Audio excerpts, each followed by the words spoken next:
All right, so we should be live on Twitch. We are here with Uncanny Adventures, and we're playing Rats of Waterdeep by Will Doyle and Lysa Chen, available on the DM's Guild. So we're gonna dive right into our adventure, and you'll meet our characters in a minute. So Rats of Waterdeep. We are in the city of Waterdeep, on the Sword Coast. It is considered the city of splendor. It rises up. There is a harbor around it. There's a great mountain that stands, and it's just basically known as the Crown of the North. It's beautiful. It's one of the biggest metropolises of all of Faerun, and it's the pinnacle of what a great city might be. But it has had some hard years in recent years. The spell plague was not kind, and the city had to do a lot of rebuilding recently. But it has started to come back to what it once was. And then, in the last week or two, a plague has started to fall upon the Docks district, and the city quickly swept in and has closed off the district to the public. The citizens are all trapped inside. They're not allowed to leave until this is resolved, but it seems that nothing's being done about it. And so, one of the City Watch captains has decided to take it upon herself to see if she can help solve this issue. To do this, she has sent out feelers to contacts throughout the city, hoping that she can find people willing to go in and resolve this issue, because the rest of the City Watch won't take action. And that's where we find our heroes, as for whatever reasons, they have heard the call and have come to help these citizens. And this morning they are all mingling in the front offices of the City Watch just outside of Dock District, looking at one another. So, Dylan, why don't you introduce us to your character as you're sitting in this office waiting to be called in for this meeting? Okay. Um, so my character, pretty large, pretty tall, woman, probably like more than 7 feet, sort of sitting cross-legged, on a bench or something outside. She has red skin, these sort of wild eyes, horns, black hair that sort of goes to her neck, has a distinctly foreign look to her. She doesn't look like she's from Waterdeep or even Faerun, possibly another continent or something. And she's just sort of sitting there meditating, waiting for to be called in or whatever, you know. Okay. Her name is Kurayami. Mechanically she's a Firbolg. Flavor-wise, I'm going to say she's a Tiefling, and she's a Mystic. Okay. So, Kurayami is sitting there, and nearby sits Kalax. So, Kalax, why don't you introduce yourself and your character, and what are you doing here? Hello, everybody. My name in real life, well, not exactly in real life, but as I'm known, is Ganley. I'm not a streamer, however, you might have seen me in some other channels, some other chats, and so on. And yeah, so that's pretty much all me. Now about my character, he's not as tall as Kurayami, of course. But however, he's on average taller than a human. He's a half-orc actually. So and he's also not from here, from this city. However, he has lived here for many years in Waterdeep, specifically in the Dock Ward, where he has lived in the past for years. Yeah, and he's now training as a paladin in the temple of Tempus. And they actually didn't care about that much about this thing happening here. unless of course it spreads out. And however, he himself, Kalax, that's his name. He decided to investigate on his own because he has known many people there. And as you might see, he's a bit troubled, Half-Orc.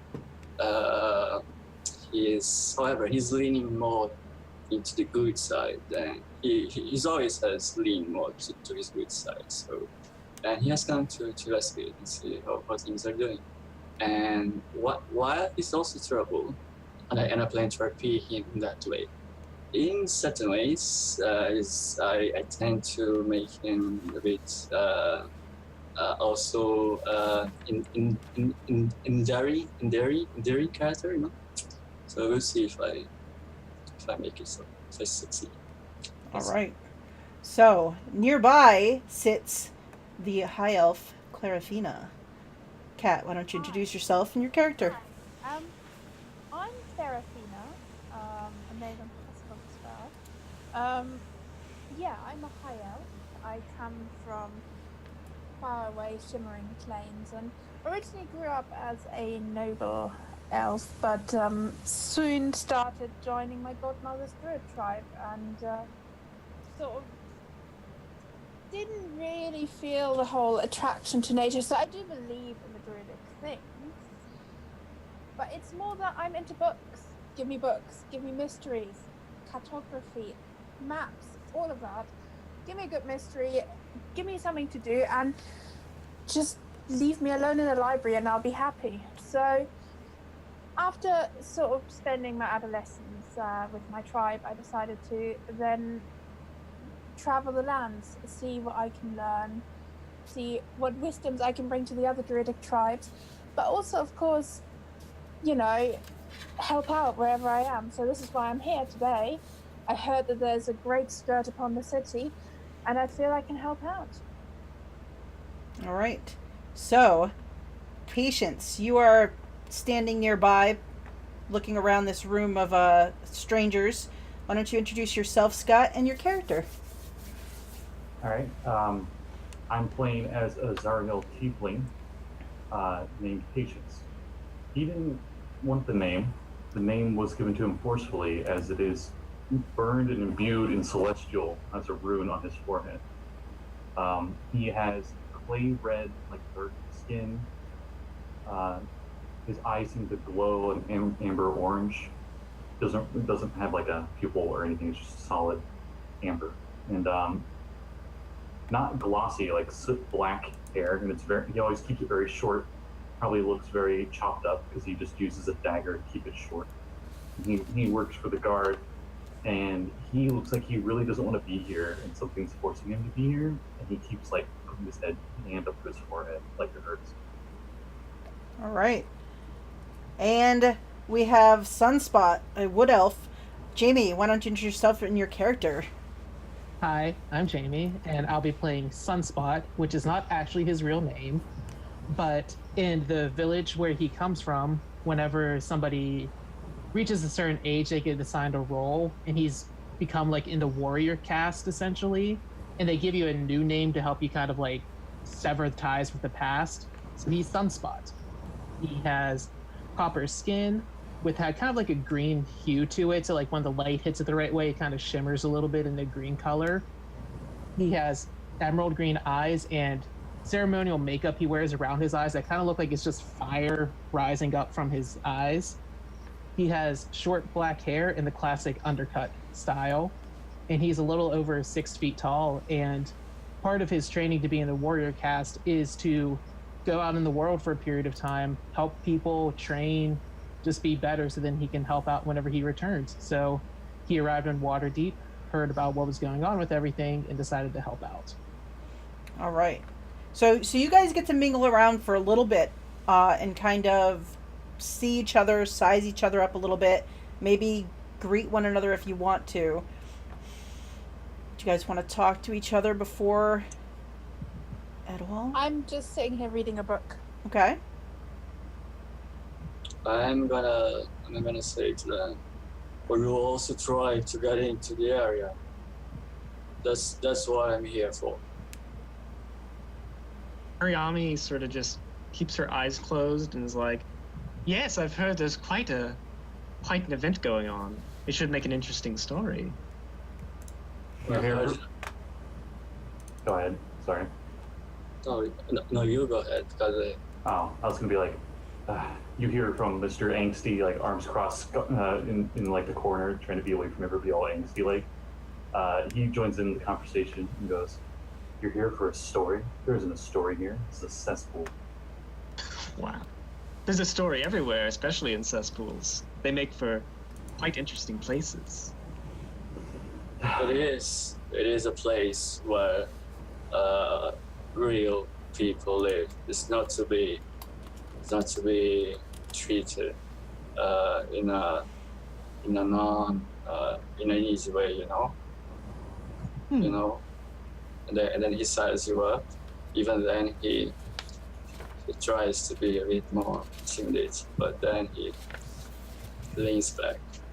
Then he looks at the other one and says, "And what is?" And to both for you, and says, "My name is Kalax. What is your name?" Sunspot's been kind of like pacing a little bit just because he's antsy. He's gonna stop and nod. My name is Sunspot.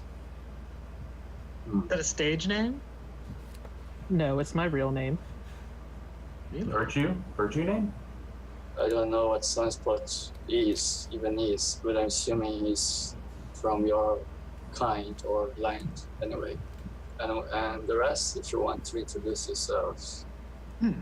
My name is Kurayami, but you can call me anything you want, really. Ku, Yami, Kura. It doesn't matter to me. I quite like Yami, actually. Good to know, because I'll probably not remember your name anyway. Shouldn't be too hard to forget mine. He points to his forehead. My name is Patience. I can't read that at all. What does that say? Wait. A little less No, than wait. I am patient.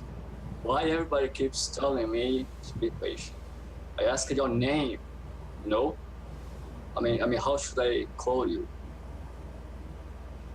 He looks at you angrily, but then like the rune itself glows, and he seems to wince in pain for just a brief moment, and stops looking at you angrily and goes, "That's Patience is my name." And he's like trying to hold himself back. The name. Okay. Well, that's the first. Okay. I suppose. You don't know how many tieflings, I guess. Yeah. All right. Well, now you know too. Yeah, you seem alright. Sunspot's gonna kind of like not so subtly point at the rune. Does that hurt? Sometimes. And at that, you hear a click behind you. The door opens behind you, and a guard sort of steps out and says, "The watch captain will see you now." Finally. Oh, how lovely. I feel like almost probably pushed him out of the way. Dun dun dun. So you walk through Mm-hmm. into this office, and it's not a large office, but it's big enough that you're not cramped inside. As you come in, you see a human woman. We have a lot of tall people. Well, the tallest of you, particularly Kurayami, has to probably duck under the door frame to come in because they just didn't plan for this. But when you come in, you can see there is a desk set on the opposite side of the room. There is a human woman dressed in the garb of a watch captain of the city of Waterdeep. Long hair, well kept, kind of tied back off her shoulders. She rises as you walk in, and then you also notice a figure sort of standing off, looking out the window of the office, kind of eyes away, looking distantly. And as you all walk in, at first you're not sure where the voice comes from, but you quickly realize it's coming from the gentleman at the window. And you hear him say, "The sky was gray and grim in Waterdeep that day. Gray as the faces of them poor souls stuck behind the quarantine barricade down the docks. Grin as them too. The mystery of the Rat Pox, Docks disease, Pest Plague, this case had a lot of nicknames. About the only thing it had more of was dead ends.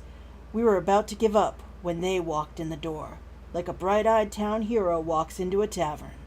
Armor gleaming like it's fresh off the rack, with the tags still on. I didn't know who they were, but they look like trouble. And then the captain's like, Locks, shh. And he turns, and he turns around, and you see a tiefling with dark skin, bright yellowish eyes, black horns, with a fedora set perfectly between the horns, cocked. And he's wearing, instead of wearing like a watch uniform, he's wearing like a nice sort of suit dress covered over by like a tan duster. And he just turns and tips his hat and says, "It's nice to meet you. I am Lox, and this is Captain Morrow." Captain. And she just nods and says, thank you, Lox. And thank you all for coming. I'm glad to see you here. We have a couple of chairs if anyone wants to sit. This shouldn't take too long. So she'll wait for you all to make yourselves comfortable. She'll do introductions. So she Captain Arvin, Sword Captain Morrow. And then she says, okay, to business. The Dock Wards is in trouble. We don't know what this mysterious disease is that's been ravaging it, but we had no choice. We had to close everything down. The disease, we found it's gone by many nicknames, but we mostly refer to it as the Rat Pox. We think it's magical in nature, but we can't find a cure for it. The symptoms seem to start with a cough, then people tend to start to gain rat-like features, elongated noses, whiskers, fur, tails, clawed hands, and I haven't have this proven to me yet, but it seems that the final stage is people are turning into rats. Are they aggressive? Not that we know of, but it's we think that there's everyone in the district who's infected is going to become rats before the end of this. Why Do do you you like think small- they turn... Oh, go on. Go ahead, please. Why do you think they're turning into rats? Have you seen this happen? No, we haven't seen it, but that's the rumor that's coming out of the district, is that most people are disappearing and the rat population is increasing as the people in population drops. Can patients do a religion check? Sure. And while he's doing that, I'm gonna ask, are those like normal rats, like small ones, or like big? Like, From what we've heard, you know, small. They shrink to rat size. Don't rats just normally populate a lot? Like, are we sure there's a connection there? I mean, we're not 100% certain. That's where we really need someone to get inside and to really start looking into this. They could just be feeding off the bodies.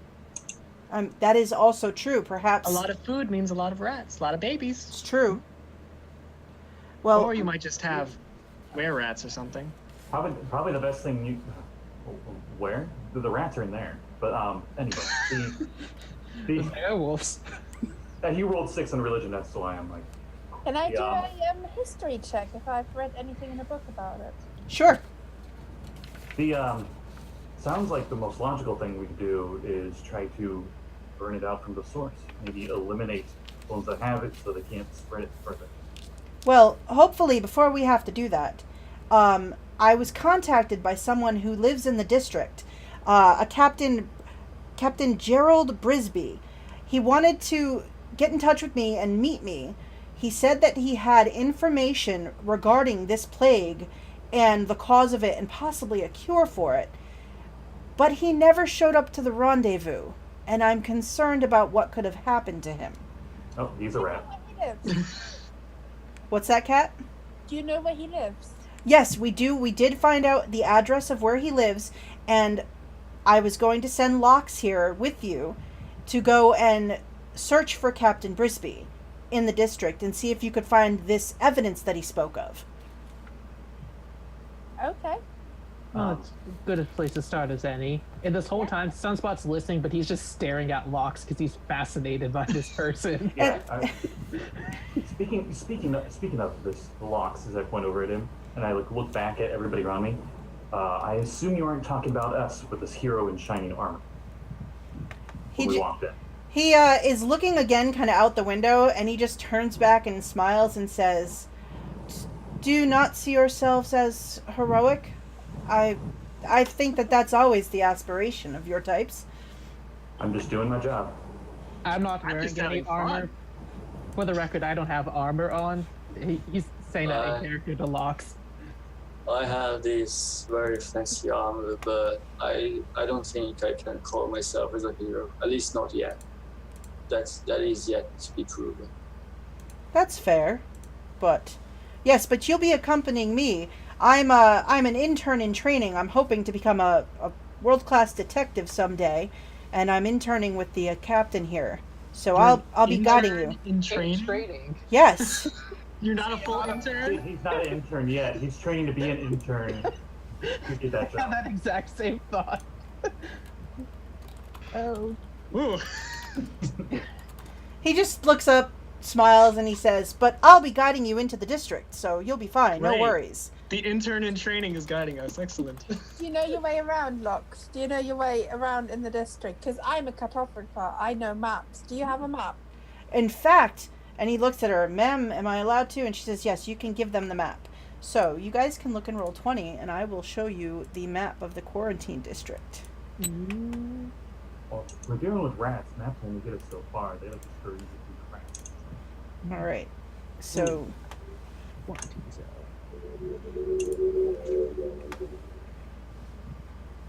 All right. Well, in fact, to be honest with you, do we really need to take this intern? I'm not sure. I'm not even sure what an intern is. But do we even need to take him? Because I also know the area. It's been a while that I haven't been here, so we might have to change it. I don't think it can harm. You might as well. the captain stands up and she walks over. She puts a hand on Lox's shoulder and she says, "Lox will be able to get you through the quarantine line. He has the right to access the zone. The guards know he's coming and that he's going to bring some people with him. And don't let his dreamer eyes fool you. Lox is a capable young man, and once he's trained up, he'll be very good at what he does. He'll be a very good intern. Very good intern." He's also got an amazing fedora hat. So It's true. I think he can come. He tips the hat at you and smiles. It's a sign of his rank. Kurayami goes up and stares directly in Locke's eyes, and she says, "I like dreamer eyes. That's fine." He cracks a grin. "Well, whenever you're ready, Captain, is there anything else they need to know?" And the captain says, "Well, if you are successful, the guard has been authorized to give you 200 gold pieces in payment for your service to the city. All of us? 200 apiece." Wow. And she hands Lox a piece of paper. She says, "This is the captain's address in the district, for make it easy for her to find." And she says, "It's been told to us that those that are still stuck in the district, they're planning a prayer vigil tonight. So what I'm hoping is that you can wrap up this investigation before the end of that vigil tonight and get us the information, because my fear is that more people gathered together, people who aren't sick are going to get sick, so we really need to figure out what's going on with this." One last question from me, anyway. I'm sure some of you have some questions as well. Mhm. If we encounter hostilities, are we allowed to use lethal force or non-lethal? I hope that lethal force is not necessary, but if you are attacked and threatened and your lives are in danger, I'm not going to tell you not to defend yourselves. But err on the side of caution, especially if it's somebody who's sick. Be aware that they may not be in their right mind." For the first time, you see patients smile, and he's like, "Understood." How are we sure that this quarantine line's gonna hold? If the whole district gets infected, how is it gonna not spread outward? I mean, that's the reason why I'm so keen on sending people in to solve this. what I don't think the rest of the city understands is, if people are in fact turning into rats, it is not hard for rats to escape this quarantine. So we need to stop this. Your service here is beyond measure. If you can solve this, I think that Waterdeep is in real danger if you don't. Yeah, here to help. I think, speaking for myself here, I think, I love a mystery. I love helping out. So let's go. Let's solve this. Yes. Might as well. Let's do it. We can also help people along the way that are in the area, perhaps already infected. As you say that, Patience's rune burns. He goes, yeah, we can do that. Sounds like a great idea. You are such a great paladin. And he like forces a smile. And then you guys notice as you're chatting, so Lox has turned back toward the window and he get that distant look again, and he starts talking out loud again to himself, and he says, "The old man said it was part of something bigger, but the truth was too dangerous to write down. He wanted..." Old man. He stops and just looks at you for a second, and then he keeps going, and he says, "He wanted to meet in person. Now I don't mind trouble, but this thing had trap written all over it, in explosive ink. We took the walk, but I made sure I was packing my crossbow." And then he turns to you, and he says, "The captain." Right, okay. Can I get like an insight check to figure out what the heck's going on with this Sure. intern in training? I love him. Same. In character and out of character. Oh. Like, Patience is really insightful, so I'm sure he's going to get a lot out of it. And yep, that wasn't how I thought it would. Yeah, you're just sort maybe you think he's a little shy a few bulbs? Claraefina thinks he's weird. Sunspot's head kind of tilts like the confused puppy look. He's like, "Are you a bard by any chance?" Oh no, I'm an aspiring detective. Who narrates everything. You narrate everything. No, I don't. Are you ready? Detectives are a storyteller of a sort. Does. I like it. Does. I don't think it does. That's maybe part of his talk. Maybe. He said he's a detective. He's wearing the hat. I told you the hat was his rank. Detective. Yes. Whatever. Yami's gonna reach over towards Patience's like brand on her forehead, and He moves back. Like, if you're gonna try to touch it, and he sees it, he clearly is like it's like, you get away. Like you're inappropriately touching him. Look how he takes that. Can I? No. I'm gonna wait. Before I do it. So Lox nods to the captain and walks to the door and opens the door and sort of flips up his collar on his duster and fixes his hat and then walks out the door heading for the street. Nice. I follow him. Yeah, I'm just gonna follow in wonder and awe. All right, so you guys follow him, and he quickly leads you from the office around to where the guards are set up, and there is a gate that can be opened to let people in and out, but you see no foot traffic. And he just walks forward, and he tips his fedora to the guards and says, "On the captain's orders, we're heading into the district." Thank you to open the gate. Yep. And the guards just sort of look at you all, one after the other, and they start opening the gates to let you in. And Locke says, "I've been inspecting the map, and I know exactly where we need to go to find this Captain Brisby's house. It's this way." And he leads you into this district. And behind you, you hear the creak of the gates, and they close shut. And he looks back and says, "I think we better solve this. I don't know that they'll let us back out if we don't." Come again. I don't know. I mean, they're supposed to, but I mean, you never know. Let's go. It's this way.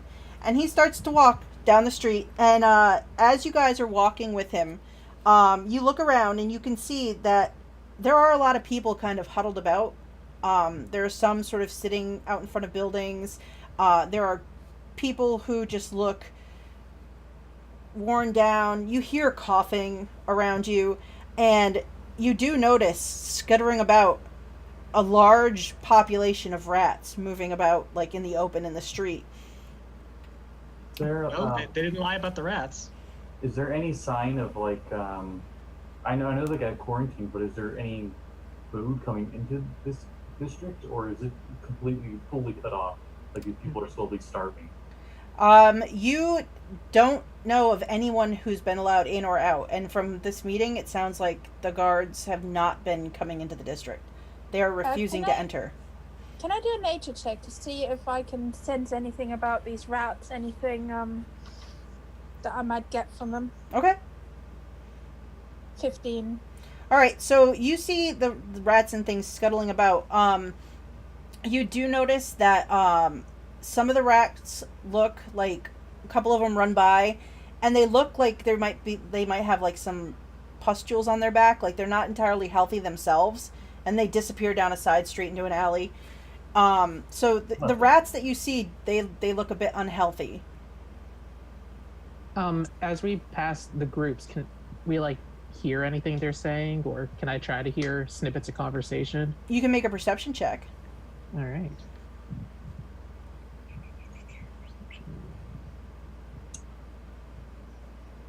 All right, so you do hear like some whispering. Mostly it's about that. What time is the vigil tonight? Should we go and pray to the lady? Maybe she can still save us, and things like that. You hear like a mother kind of telling her kids it'll be okay, and you see that one of the kids has like a tail. Ooh. And he's coughing a little bit, and she's just telling him it'll be okay. The lady will protect us. Don't worry. Sunspot's gonna kind of walk up a little more to Lox, be like, "Who's the lady?" I'm not really sure, but we'll need to find out. I would like to go over to that woman. Can I try some kind of knowledge check for the lady? You can try a religion check. Kat's gonna go over to the woman and generally, what did you want to do? I saw your finger. So my character is gonna like half close his eyes, and like while still walking, and he's gonna try to sense something that might be evil along the way. So activate my divine sense. Basically. Okay. So let's see. That also includes our own party. If you Well, I'm not evil. trust me. I'm technically not evil. All right, let's see. I mean, evil as in a demon or a fiend or something. Oh. Well, I'm a tiefling. Yes, that might register a little bit. Not huge on the scale, but you get a little blip from the tieflings. It's not their fault. You don't immediately sense any kind of like large evil presence in the radius of your divine sense. So you nothing more than you would usually get. Like you get little blips off, the tieflings in the party. It's like, all right. I'm also and the same. Okay, so I'm not sure if you're following orders or no, but I'm gonna also approach the same person that the Druid Claraefina is also, and I'm gonna try a medicine check. Okay. See if I can sense this. All right. So let me put up my. And Claraefina, you walked up to them. Yes, and I want to talk to them. Hi, I couldn't help but overhear your conversation. Who's the lady? She looks up in surprise, and she kind of looks at you all. She's like, "Oh, hello. The lady is the Lady of Plagues. We're hoping that she can cure us of this disease that's in the Docks district." So is she a healer? Yes, she deals in medicine and in magical healing. It And is. I couldn't help but notice. Was it her son? Yes. I couldn't help but notice that your son appeared to have an affliction. What happened? He came down with a cough yesterday, and when he woke up this morning, he had grown a tail, My husband, his nose has grown longer and he has whiskers. Wow. Was the healer able to help your husband already? Well, it's been so extremely busy here with everyone being sick that I think that she's overtaxed right now. But we're hoping that she'll be able to help everyone.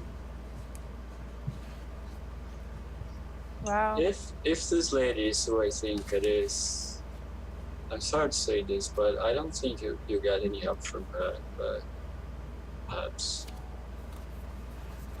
Well, I mean, right now all we can do is have hope. I don't know what else we'll do. We hope that the temples in the rest of the city might send someone to help us, but currently we seem to be on our own. Would you mind if I try to help your son? You're skilled in healing? I am. I would like to cast Healing Word on him. Okay. 4. So I give him 4 hit points. So I put my hands on him and I try to heal him. What happens? So he did look like a little weaker, like, he had a cough. But your healing, it does seem to buoy him a little bit, but this tail is still very evident, and he's like, oh, thank you, but then he's like he still has that cough underneath. Okay, I'm sorry, that's about all I can do. She smiles and she's like, well, I appreciate anything you try. That's more than anyone's done in a few days, so thank you very much. Well, we're here to try and find a cure, so maybe we can find something to help your son. And your husband. She looks at you with this, like, hopeful look. Like, she looked kind of destitute when you got there, but she looks, oh, I hope so. And Genlia, you try to do a medicine check. Kalax did. You can't really tell what... I mean, you can see that they're afflicted. Like, you can see the coughing and even the younger son. It looks like the hair on his arm is a little bit thicker. Like, it's growing in a little more coarse. So they definitely are afflicted with whatever this is. But you don't understand the workings of this. I think he's just going through puberty. You should be more respectful to your Kurayami. Kurayami. Should be more respectful. Anyway, I also tell the woman and the kid, you might not believe in these, but I also have some healings from my own. Can I also try to help? What would you like to try to do? I'd like to do a healing hands. Yeah. Okay, so you're gonna... How many hit? I'm gonna blow everything on him. Oh, wow. Because as far as I know, you can only try to cure a disease if you use everything, right? Mm-hmm. So I'm just gonna use everything.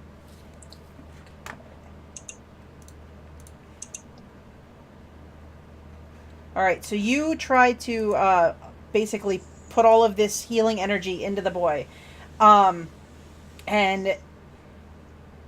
you see that the symptoms don't go away. Like, this is more powerful than that healing energy that you did. So this is definitely a more ingrained disease. Maybe it's more than just a simple disease that's afflicting these people. You think at this point? I'm so sorry we weren't able to help you more. I want to give her a gold coin as well. I feel sorry for her. She takes it and she looks at the boys and she's like, oh, well, this, at least I'll go see if I can buy us some extra soup and bread for tonight, darlings, all right? She's like, stay close to the house, watch each other. And she looks at you all. She says, thank you so much, and I hope that you're successful. That's okay. What was your name, please? I am Molly. Nice to meet you. Hopefully we'll see you again. I hope so. Good luck with what you're doing. Thank you. She hugs the boys and kind of moves them toward the house. I'm gonna run up on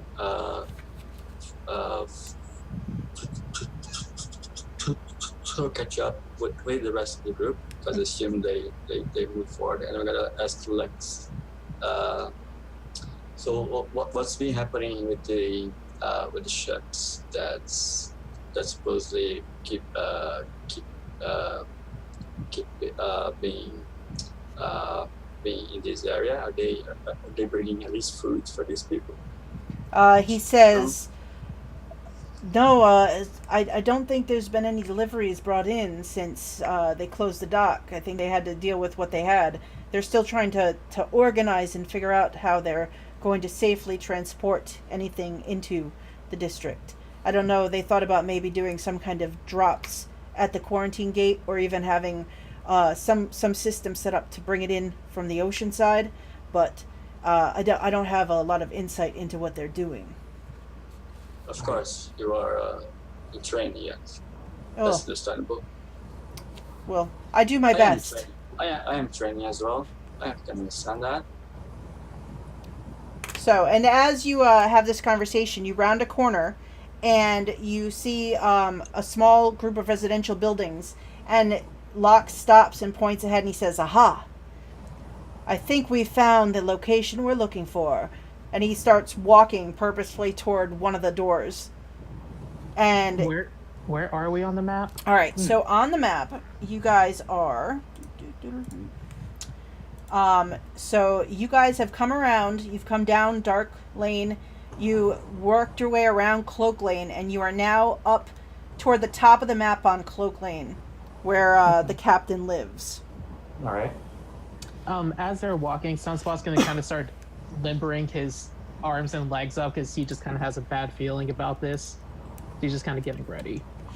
All right, so as you guys walk up and you pass more huddled residents and stuff like that, and you see people look from like windows as you go by, and so Lox is walking toward this shabby little tenement building, and he gets to the door and he stops and he does a quick knock, knock, knock, knock on the door, and waits a second, as the door kind of opens slightly, like it wasn't completely closed, and he takes a step back and he kind of flicks up his fedora and he's like, "Well, that doesn't seem natural.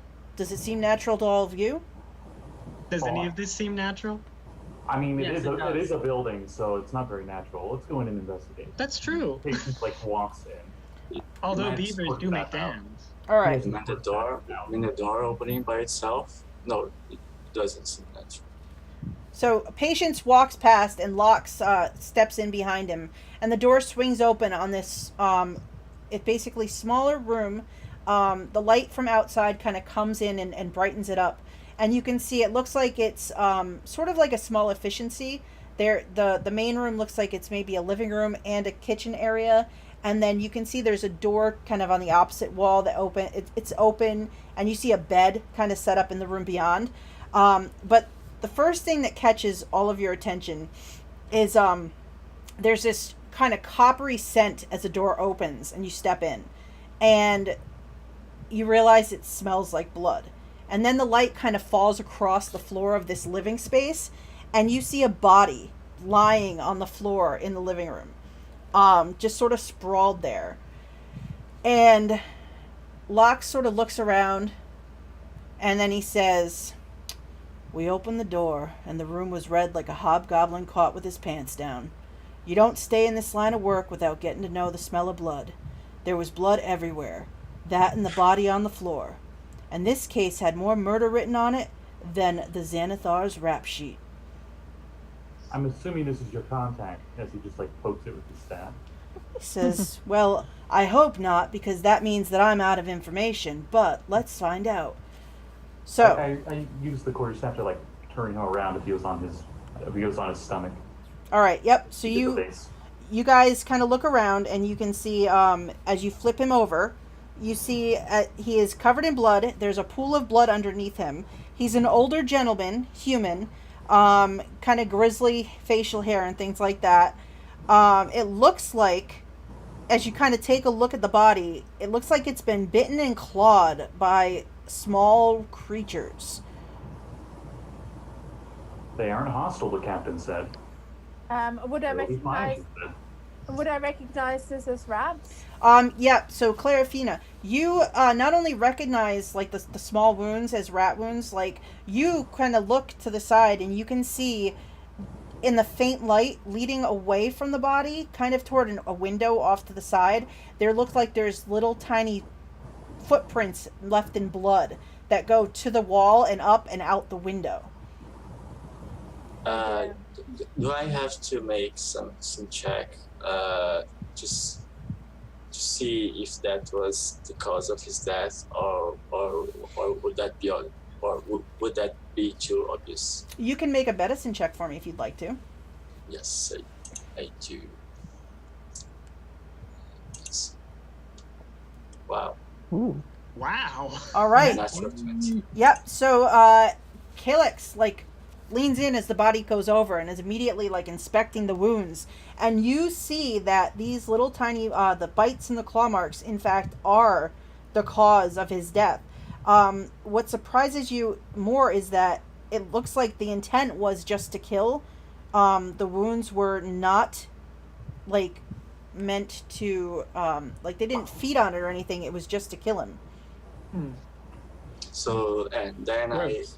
I relay this information to everybody. Well, great. We got a dead end.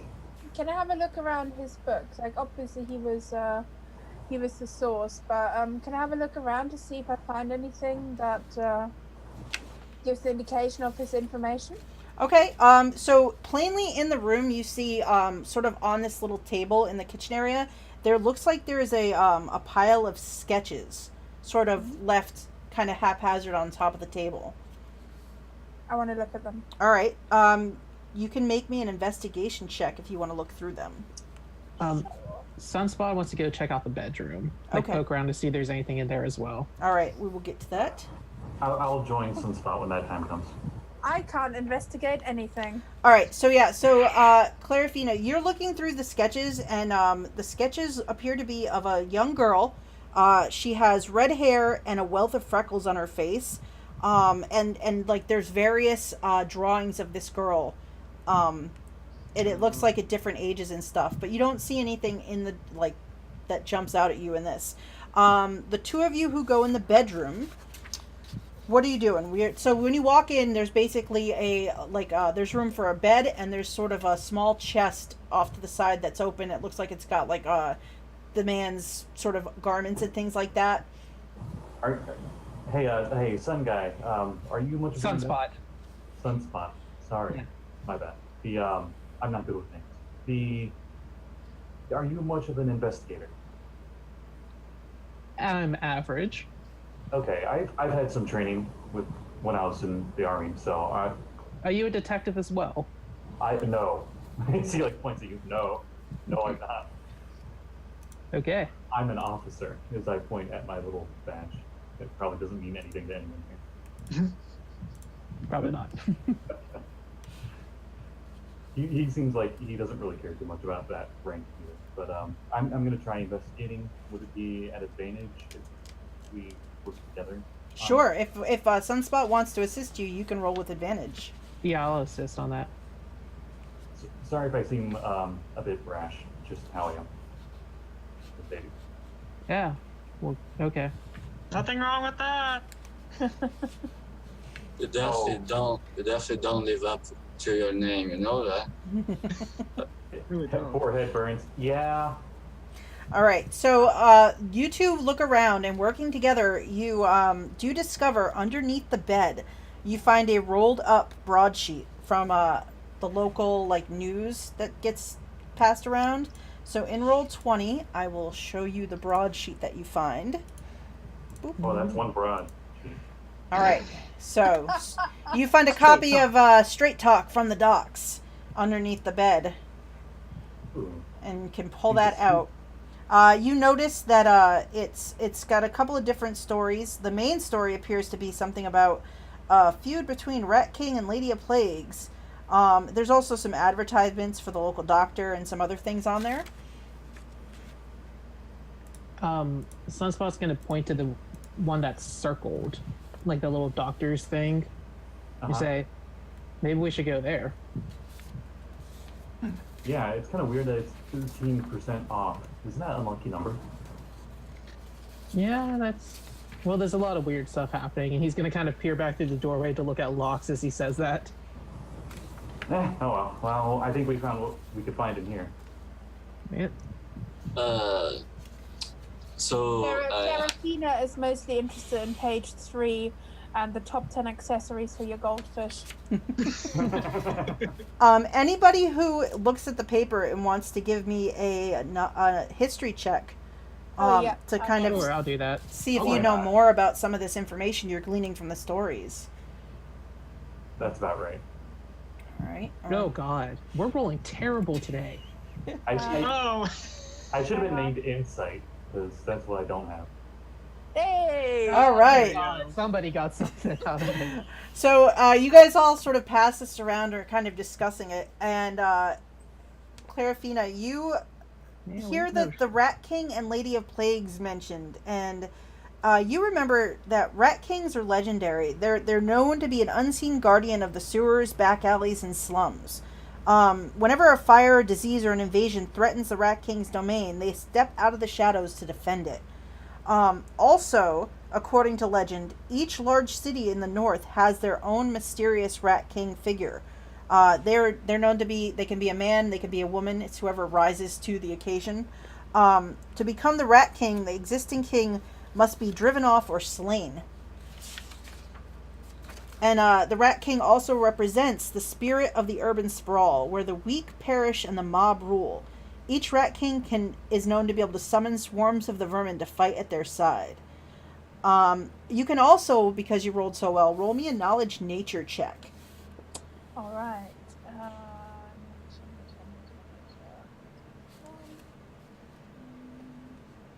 Hey! oh wow.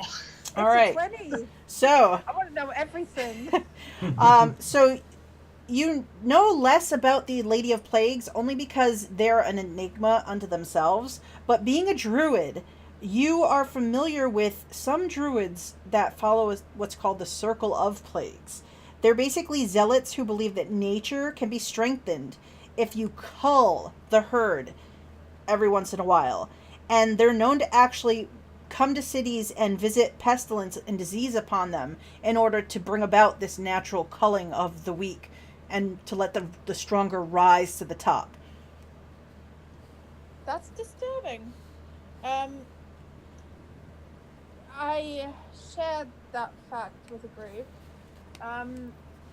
So we might. So there are some Druidic tribes who might be involved in this, but I don't really know. But I've heard in books before about this, that they might be coming to towns like this to start plagues. you've been very useful, you know that. Mm-hmm. What's up?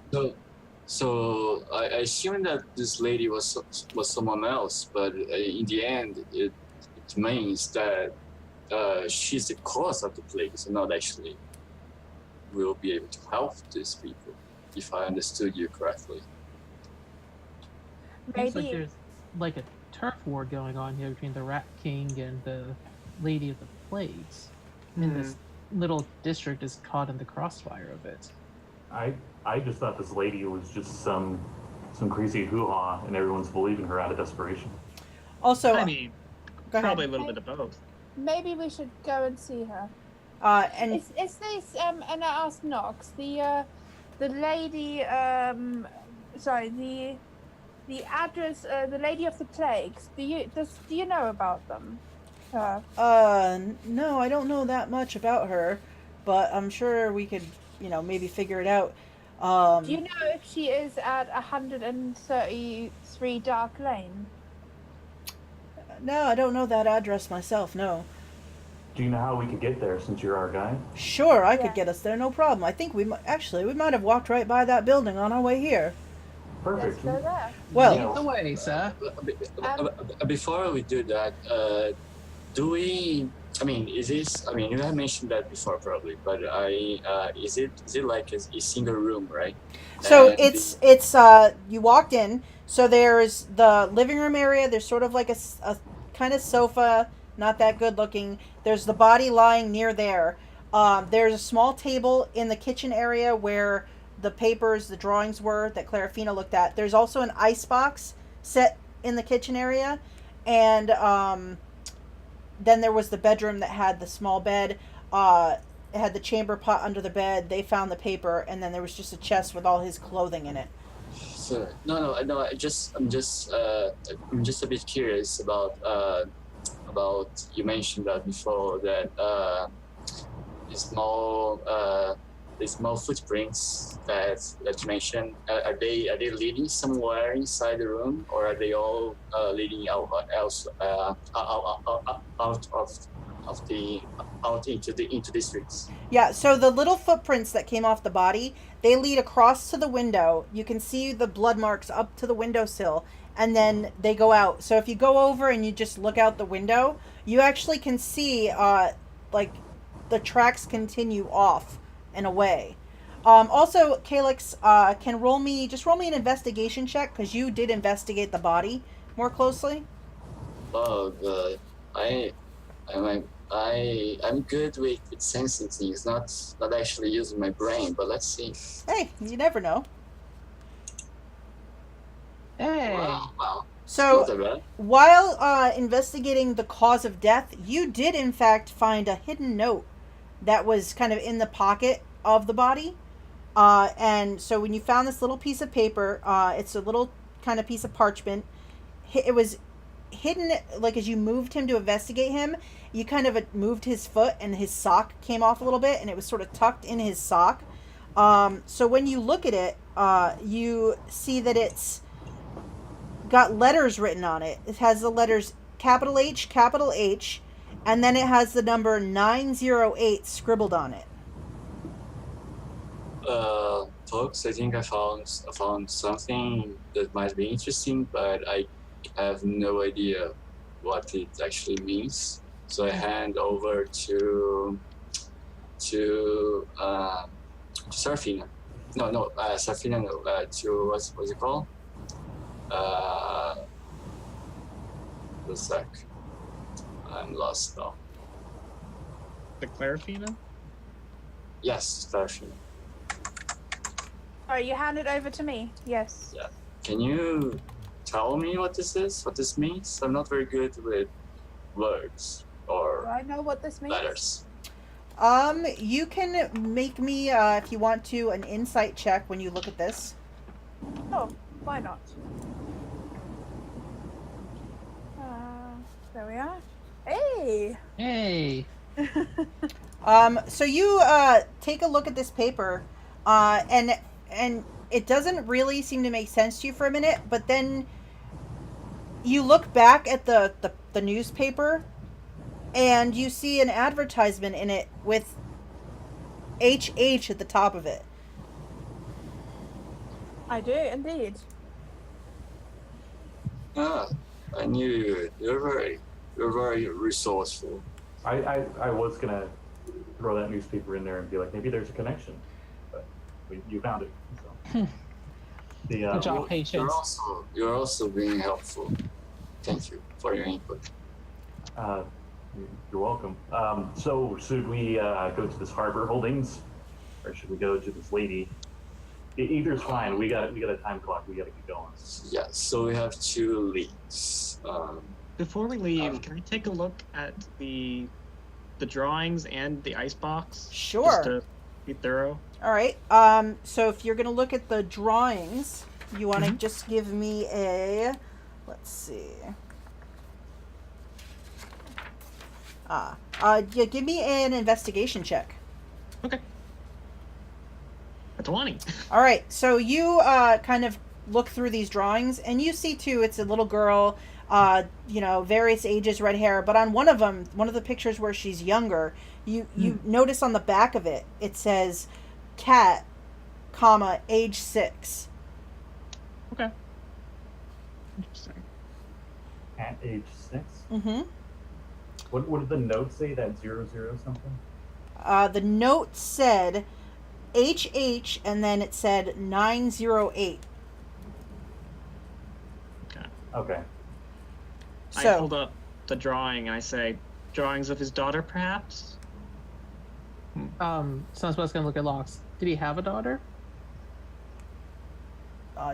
Was not told there was a daughter. And he's Could be a lover. I mean, do we, as in us, or do you mean the person that we were looking for? Because I don't have a daughter. No, I believe they mean the deceased, the dead man.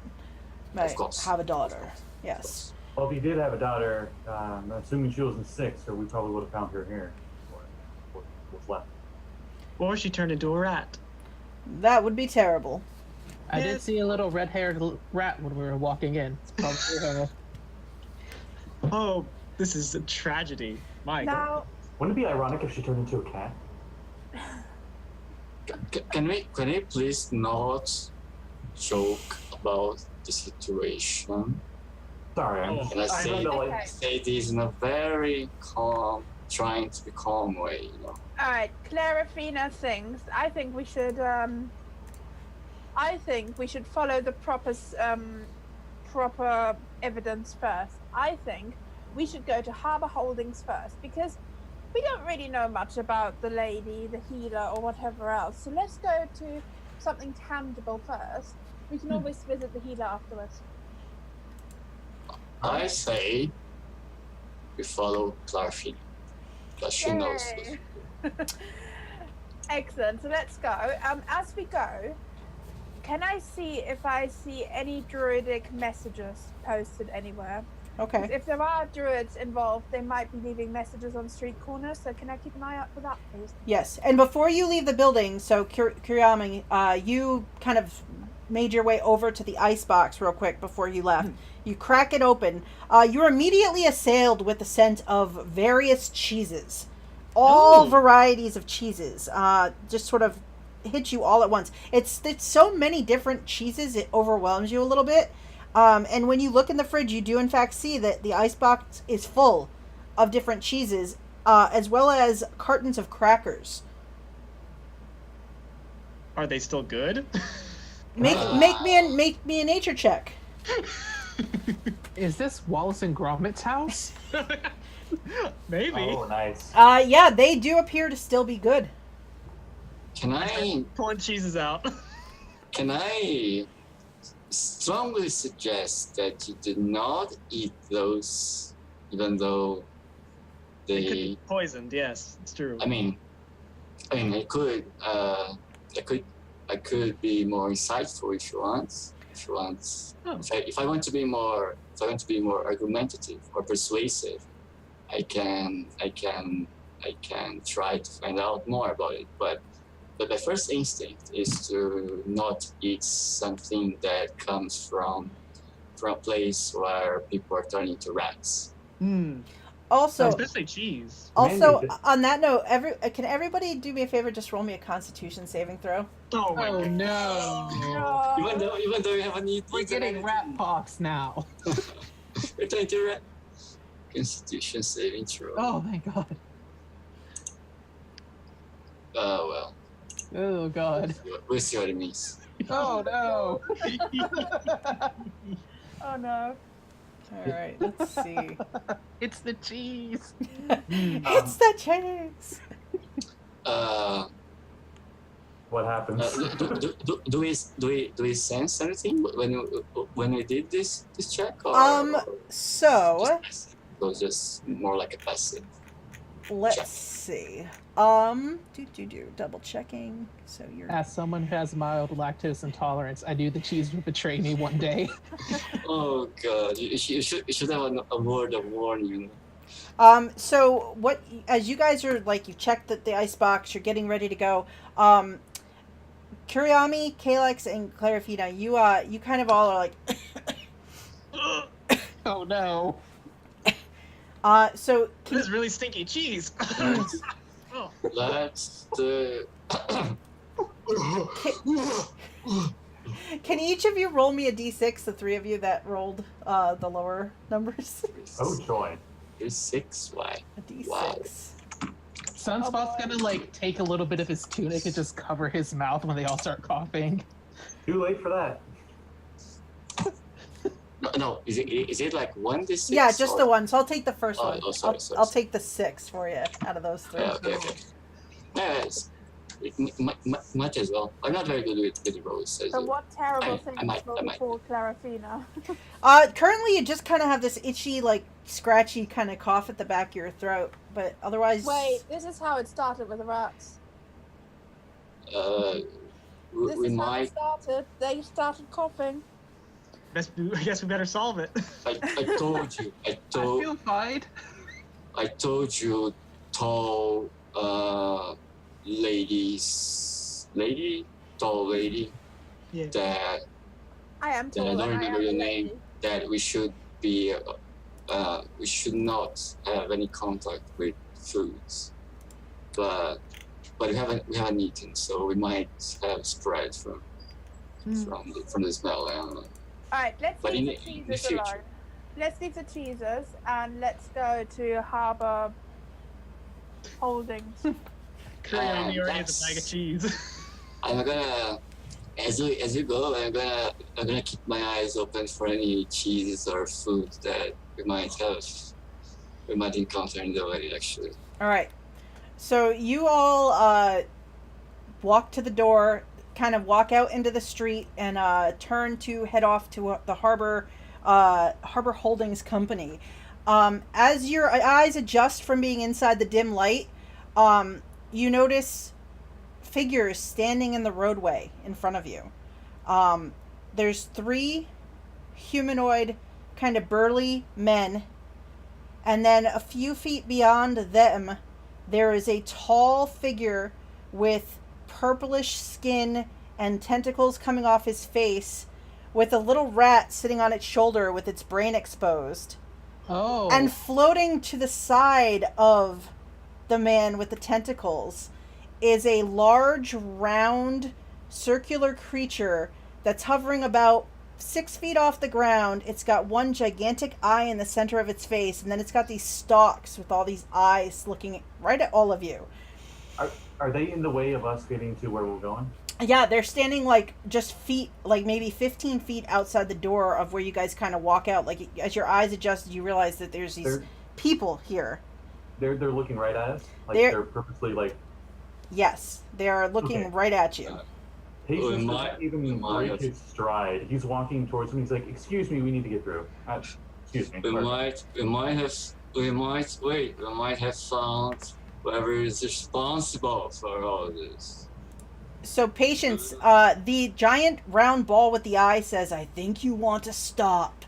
I have some questions for you." That's Okay, what? Who are you? We're kind of in a says so says to us. Says let's that make to all of us, Yes. or just to patients. Well, he said his eyes turned to Patience, who's trying to kind of push past the 3 men at the front. I mean, I know they already see me, but I'm going to use my little special half-elf thing to kind of like, not half-elf, wood elf thing to kind of blend into the shadows a little bit, just kind of like take a step back. Patience just like, fine, let's just make Mask it of the quick. Wild. We're kind of in a rush here. With my criminal background, do I have any inkling of who this? Now we know. Yeah, Kurayami, you probably of anybody, upon seeing this group, you immediately would know that this is the Xanathar. So Don't come out of Skullport very often. he says, I am very concerned about the people of the Dock District. The worthless City Watch. They've dared to cross the line finally. What are you here to do? We're here to solve this. Investigating some crime, then? Huh, really? What leads do you have? Well, why would we tell you? Why wouldn't you tell me? I'm a man of the who are people. you? At this time, I put my hands on my very great sword and stand very near Claraefina. He looks at you with your hand on your sword.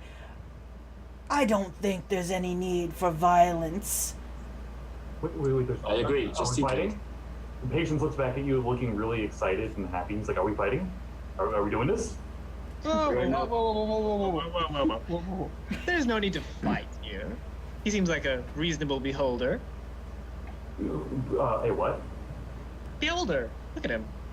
Have you never seen a beholder before? No. No. Right, well. Yes, this is the preeminent crime boss here in Waterdeep. I didn't know she was one to behold. She is. I am, anyway. I feel sorry for Hanathar or whatever. I feel sorry for your friend over here. He looks really sick. We're just here trying to figure out the sickness and stuff. I mean, look at him. He's purple. I mean, I don't know what kind of rat that would be, but I'm sure he's gonna turn it on pretty soon. So it's supposed to like, and the tentacles He has still one think right. He has one right on his shoulder. Is that his brain? So as you're saying this, one of the little stalks is sort of looking from person to person, and it settles on Lox, who's sort of like standing there looking back and forth. And as it's settling on him, he says, you hear him say, "We were back on the streets in the Dock Ward with more clues to follow than eyes on the Xanathar. Lox. That was when he floated down the Now street. is not the time, Lox. The Xanathar with his goons, Read the room. shadier Read the than a room. drowse mood, lighting. Whole heap of trouble.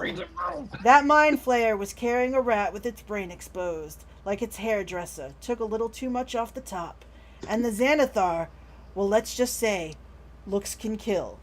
And as he says that, for good measure, the Xanathar shoots a ray at Lox. Oh no, we killed him. So Lox has to make a saving throw. Let's see. I will always love you, Lox. Yeah, so Lox is going to get disintegrated. His little hat flutters down to the ground. I want to take the hat. Oh, I was gonna do that, so I was gonna grab the hat and put it on. Alright, you can have it. It suits you better than me. Well, he's anyway. gonna wipe off the dust and then Yeah, put it yeah. on. The ashes. Yeah. And Ashes to ashes, dust to dust. and after he shoots the ray and you just see the dust and he says, "I'm tired of trying to talk to these people who seem so impatient with my generosity. Handle them. Teach them a lesson." And he is going to start turning to float away when we need to roll some initiative. All right. This was good. This was a See good what one. you can do. As he's going away, as like the free action, I go, "Thanks." Let me run my. Ooh, I got a good initiative. The 19. Thanks. I was getting really bored. Do I get advantage the whole battle because of the hat? Right?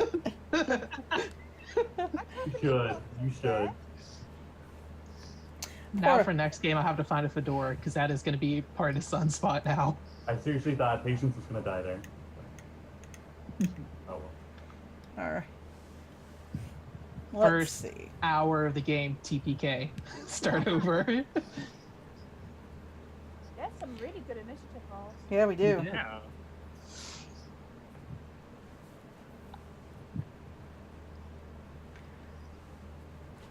Except for the guy who was mouthing off. Yeah. Yeah, it's fine. We'll kill them all before they get to patience. He's practicing patience. No, you guys go ahead. It's fine. I think it takes a while because he was like, "Thanks for combat. Thank you." Thank you. Meanwhile, everybody else is already fighting. Yeah. Like we're all fighting, and then patience turns out. Oh, we're oh, this is real now. Okay. So he starts to float away, and one of the eyes sort of turns back to the mind flayer and is like, "They can handle this. Let's go, friend." And they sort of just are turning and moving away down the street, leaving the three thugs to deal with you guys. So, in this moment, Kurayami, you see the dust of Lox sort of fluttering through the air. What do you want to do? Well, she'll sigh and she'll pull out her great club. I didn't really want to do this, but oh well. And I'm gonna run up and try and just bat one of the thugs in the head. All right. Whoa, where'd you get that? As you just pull a great club out of nowhere. I have my hiding places. Here's your link. I don't know how tall the rest of you are, but Patience is only 5'5", so he might actually be the shortest here. Sunspot's 6 foot. All right, so Kurayami, you run up and you do hit with your club. Ooh, sweet.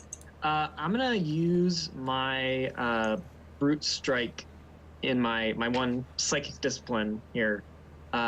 So I get a bonus to my damage roll since it hit, and it's a plus D6. Okay. Since I am gonna add 1 psi point to it. So let's see. Holy crap. Whoops. So 14 points of bludgeoning damage. Yeah. all right. And then another Oh, 6 of 6. psychic. As her muscles just bulge, and she whacks this guy. This guy, you see his head, like the slow motion, like, and like the spittle flying and a little bit of blood, and he sort of shakes his head and he's dizzy on his feet, but still standing. All right, after Sunspot, what would you like to do? These guys are like, they're kind of spread out across the street. There's like maybe 10 feet apart, and they're about 15 feet away from you guys. So now Kurayami's right up next to, like, which one? The middle one, Dylan? Yeah, probably. All right. Sunspot's gonna run up to the one on the left, Okay. and then as he's running, pull out his short sword and attack with that, and then use a bonus action to unarmed strike. So it's kind of like slash and then like elbow him in the face. All right. As much as I can, because we'll see how this goes. Nope. All right, so you swing the sword, and he manages to get out of the way of the sword. All right, let's try and punch him. Punch him. So he's dodging the sword as your elbow connects with his nose. How much damage do you do? How do I roll the damage? Just on this? click on unarmed. Yep. And it'll That's pop what up. I did, and that's what. Where the 1810 is on Zoom? Yeah. Yep. Or on Yep. Roll20. Okay. Yeah, click right in the text window. Gotcha. Boom. All right, yes. So your elbow hits his nose, and there's a resounding cracking sound as blood kind of splatters from his nose. Nice shot. Thank you. All right, so Claraefina, you see 2 of your comrades leap into this fight. Alright, I'm gonna attack one of the guards they've already, or thugs rather, they've already attacked. So what I want to do is I want to produce flame, Okay. cantrip, and I want to hurl it at one of them, the first one. The one that's in the center that Claraefina went after? Kurayami went after? All right. Yes, I want to go after that one. Oh!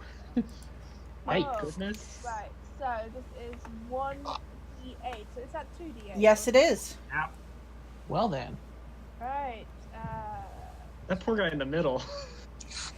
I know. was that in the middle? Club and then fire. Probably no longer. All right, yeah, so he's kind of recovering from the hits that he took from Kurayami, and then this fire just hits him full in the face, and he, like, breathes it in, and he starts choking and clawing at his face, and he falls over as he dies from just the inhalation of the flames. And he is no Alright. more. Alright. You are even more resourceful than I thought. I Wow. have fire. Hot stuff. Wow. Oh, wow. So after... I'm glad you are with us and not against us. Yeah. All right, so as this guy sort of burns now from the inside, we have Kalax. What would you like to do? There are 2 thugs. Right. So watching the scene, I will. I have my very big great sword in my hands already. So with the 2 hands, and I'm gonna go for the one that Sunspot had hit. Okay. So let's roll my great sword. All right. Yeah. So you swing, and he's still staggering from where Sunspot broke his nose, and he manages to sort of see it coming and dodge aside. That was not very nice of you guys. All right. So after Kalax, so Patience, you watched all this happen, this whole battlefield, all this action taking place. What do you want to do? What are these thugs armed with? All right. So they are armed with. Just make sure. All right. They have maces, and they also have heavy crossbows at their belts that they haven't used. Patience is like, all right, and he moves himself to where he's within 5 feet of. Can he be within 5 feet of the 2 that are still alive? Yeah, he can step up and sort of like get right in between them.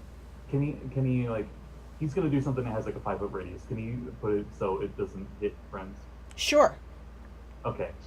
He twirls his staff and he goes right in between them and he like spins it around and he casts, or he's going to cast Sword Burst. He has to hit it. Okay. And he hits. Yes, he does. So, Sword Burst. Since we couldn't get the spells in here, let me double check. Sword Burst. I'm pretty sure it was a reflex save or an extra d6. Let's Force. double check. Sword Burst. Yeah, it's dexterity or an extra d6 force damage to anything within 5 feet. All right, so I will make 2 dexterity saving throws. Okay, I'll roll the initial.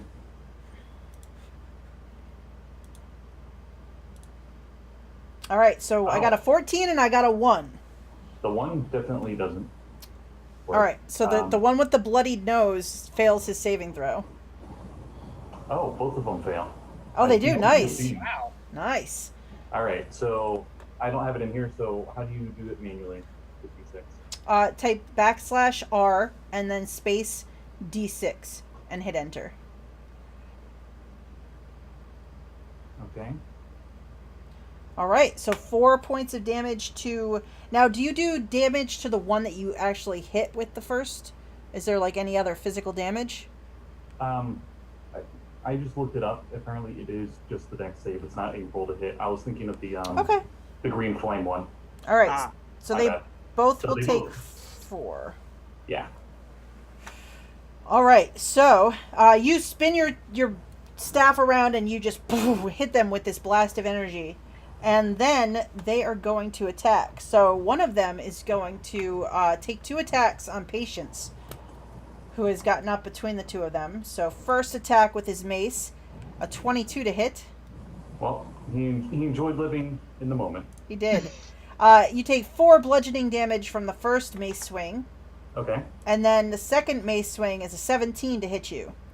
That definitely hits. All right, so he pulls it back and cracks you again for 3. So you take a total of 7 bludgeoning damage from this guy.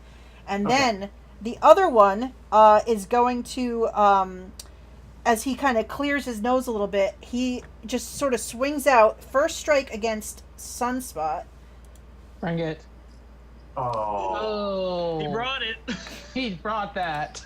All right, so that's 11 points of bludgeoning damage to Sunspot. Out. Oh. All right, so Sunspot hits the cobblestone with a boom.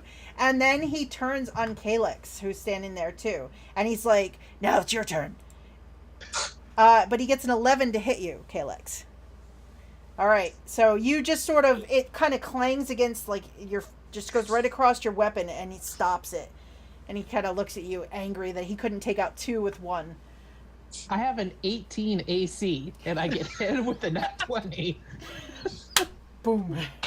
All right, so, The guy who likes to run in has 11. I look at Sunspot, I look at the guy, I look at Sunspot. What am I gonna do next? I'm a paladin. I'm a paladin. Patience can help if he's still conscious next round. all right, so Kurayami, you are standing there as Patience is just dropped. Sunspot. No. Oh, Sunspot. yeah, sorry. Yeah. Yeah, Sunspot. So, Kurayami just like sort of starts fuming at not being attacked. She's like, "Really?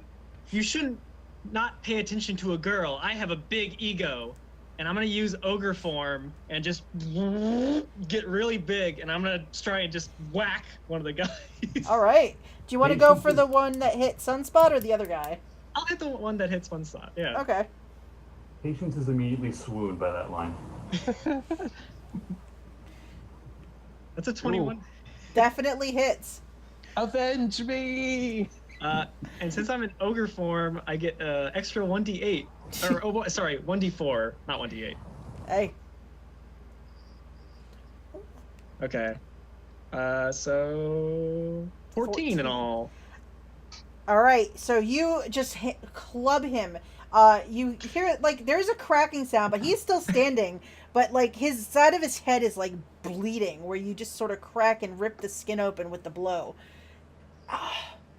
He just looks up at this giant form you've taken, like, what? All right. So after you hit him, Sunspot, I need you to roll me a death save. Oh no. That's one failure. All right. So after Sunspot, Claraefina. Okay, how far away is Sunspot from me? Oh, like within 5 feet. Alright, cure wounds. 1d8 plus 3. Yeah, I don't want you to die. 1d8 plus... First session. Bye, guys. Well. You have 6 hit points. I put my hands on you and you're down next to you. I put my hands on you. I was like, come back to us, come back. You can't leave yet. Who's going to wear the fedora? Which is lying sort of askew on the ground next to Sunspot. I sort of grab it and shove it on his head as well, because the first thing you should notice when you wake up from your slumber is obviously somebody shoving a fedora on your head. All right, so Sunspot comes to conscious. Claraefina? No, that's a joke. So, yeah, go ahead. We got 2 romances already in the first session. Great. Jeez. I know. Look at this. All right, so after Claraefina heals Sunspot, Kalax, what would you like to do? So he really was about to at least try to stabilize Sunspot. I can promise you that. However, since he had seen this, I'm gonna look at the other guy and say,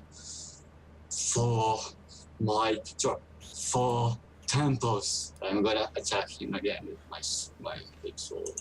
All right. Oh God! I think it was the same roll.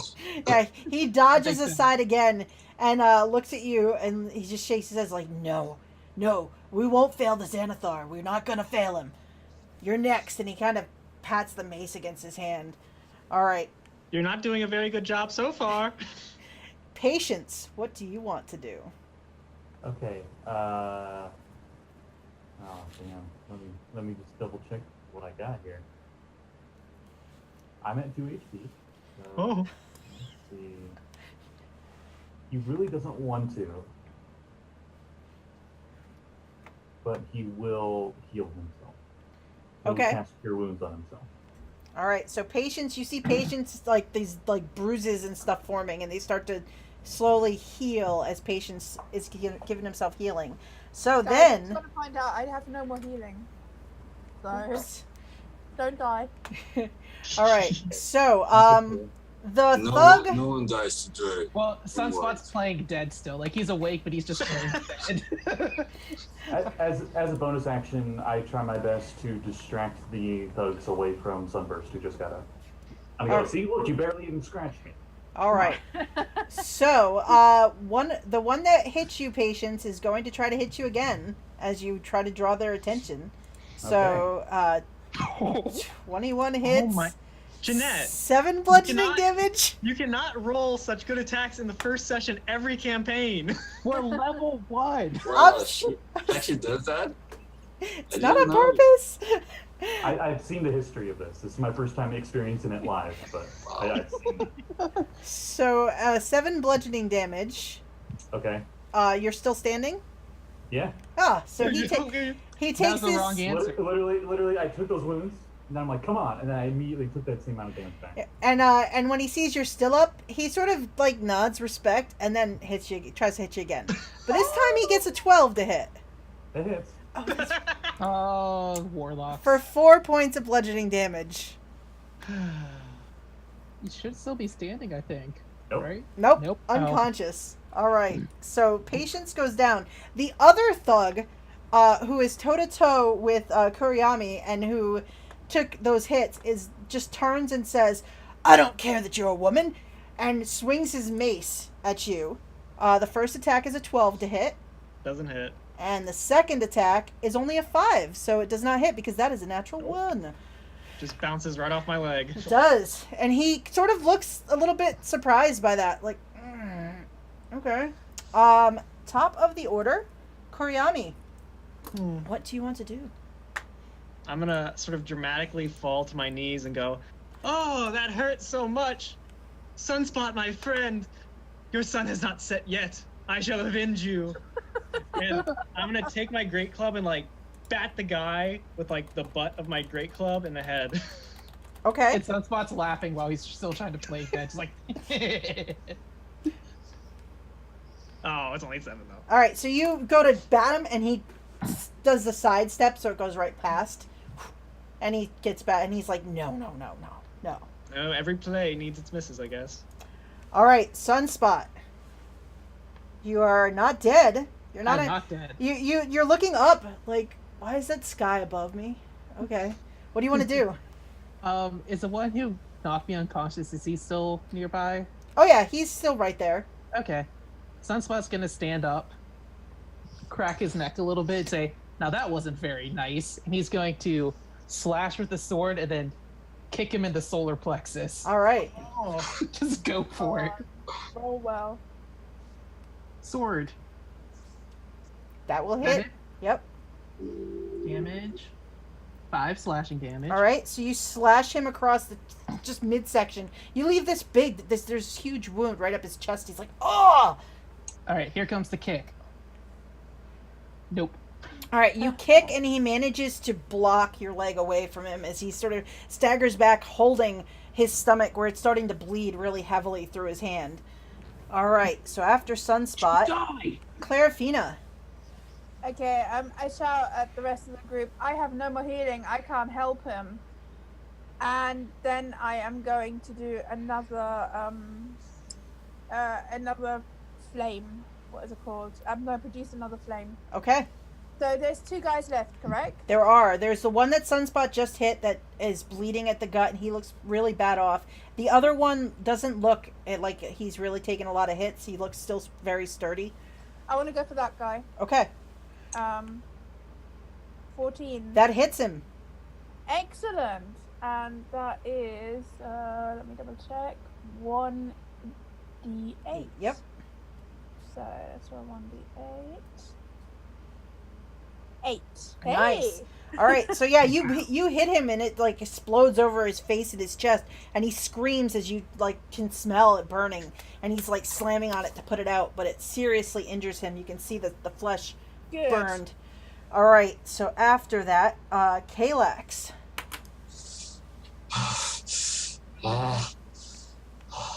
He tries to be more patient now. See? And then sorry. And again, looks at anxious, looks at the guy, looks at patient, looks at the guy. And how far away is patient from me?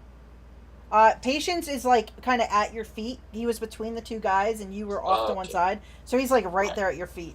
He's still Right. smiling. So if I try to stabilize him, I'm probably not gonna suffer any attack of Nope. Yeah, you think you can lean down and get a hand on him without them being able to hit you. Okay. You are gonna be next, but first I need to take care of my colleague. Then I'll try to stabilize patient. Is that a medicine check? Yes, medicine check. Just a sec. Oh, you're trying to stabilize Patience, but he's very bad off. So you think that you might have to do more to help him, as he's not stabilized. I'm still gonna keep very next to him. Okay, so Patience, Try to protect. you are unconscious, and you need to roll me a death save, as your wounds are very grievous. Okay. Meanwhile, in my head, or something, maybe like a white space in that. I'm like, oh hey, Vern. And just this angel, just like. Go on, roll well. Roll well. All right, that's a success. So closer to alive than dead. All right. So after that, all right, the thug who is standing toe to toe with Kurayami is going to attack you again. So as he's trying to hold like his stomach area, he swings his mace. He hits a 21 to hit on the first swing. Yeah, okay. For 4 bludgeoning damage. At least only 4 damage. Jeanette's gonna kill us.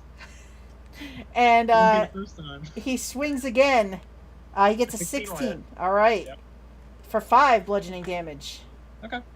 All right. How are you looking, Kurayami? I am fine since I'm in ogre form. That's awesome. All right. So the other one looks at Sunspot, who has stood back up, and says, "When I put someone down, they stay down." And he's going to swing at Sunspot. A 19 That does hit.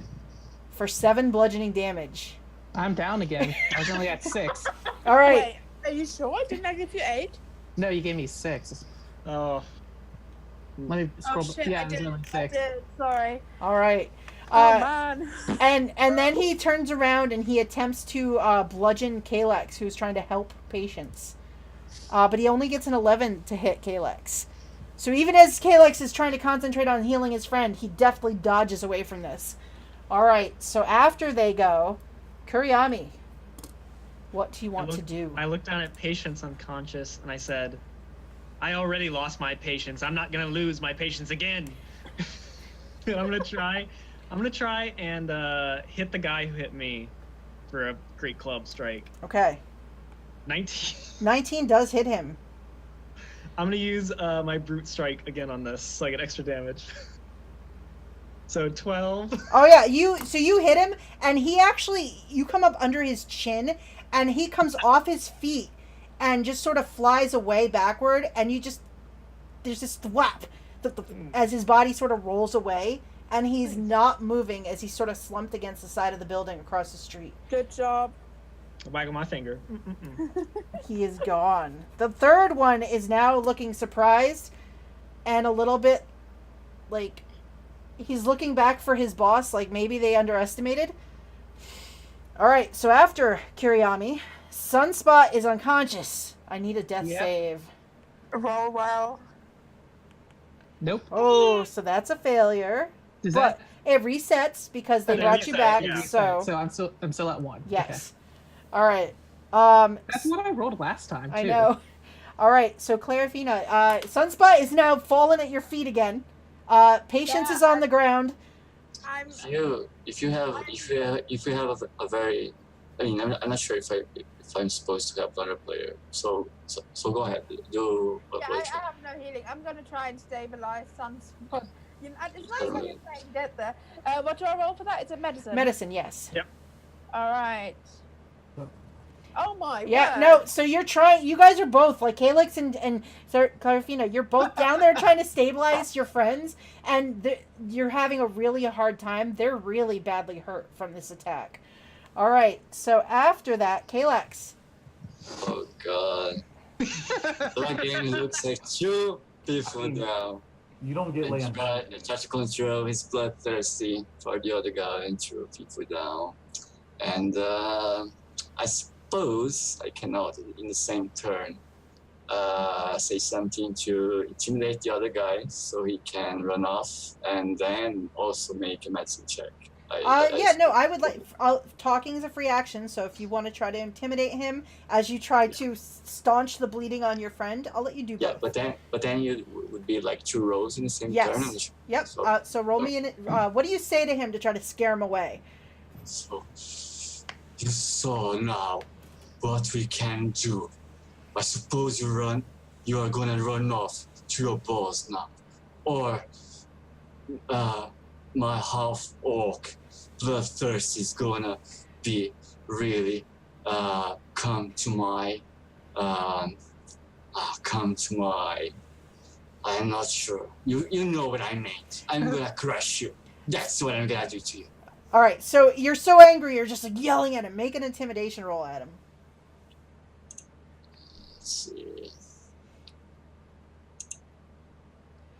Oh yeah, he looks startled by you're just looking up at him, like gnashing your teeth and just snapping at him, and he's looking around at the rest of you and noticing the numbers of how many are left of you, and there's just the one of him. Now you can try to turn your attention back to your friend. To Medicine. just Sunspot. No, I know. But which one? I've both down. You got it. You have to pick. There's one lying on either side of you. You might as well take I'm gonna Stick with Yeah, patience. sorry, patience. I'm going to Sunspot. That's fine. Come on, roll well, roll well, roll well. All right, and you do in fact stabilize Sunspot. All right, so Sunspot seems to be out of the woods. Sunspot, just roll me a d4. Okay. What do I roll and then space 1d4? /R and then space d4. Yep. Space d4. All right, so without any other outside magical healing, you'll wake up in 3 hours. All right. So after Kalax manages to help Sunspot, Patience, I need another death save. Ooh, that's one failure. All right, so this thug, he's looking down at you all and looking over at this ogre-formed Kurayami. He just turns and starts to run up the street and tries Don't do that. Tries to get up and run around the corner, kind of get around the corner up the street. So as he is sort of ducks around the corner, Kurayami, what do you want to do in this moment? I'm just gonna yell down to the thug and tell the Xanathar that Kurayami sends her regards. If he ever needs a job done, he knows where to find me. All right. Meanwhile, Sunspot is unconscious but stable. Claraefina. I want to try and stabilize him. Okay, so you run over to Patience. Yeah. All right, make me a medicine check. Gone.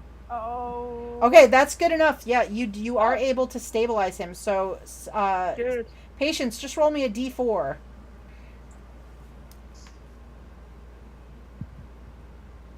All right, so yeah. Okay. Excellent. Kalax, so you see Patience looks like he's out of the woods. This thug ran down the street and sort of rounded the corner at the end of the road. What do you want to do? I'm gonna first calm down and look to and they're both so I saw that they are both stabilized, right? Mm-hmm. And for the record, I also have a herbalist kit and I'm proficient with it. I'm not sure if it's gonna help or not, but I don't.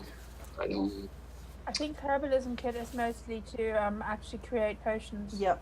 Yeah, you need a healer's kit. I cannot do that right now. So what I'm gonna do is I look to Claraefina. So what should we do now?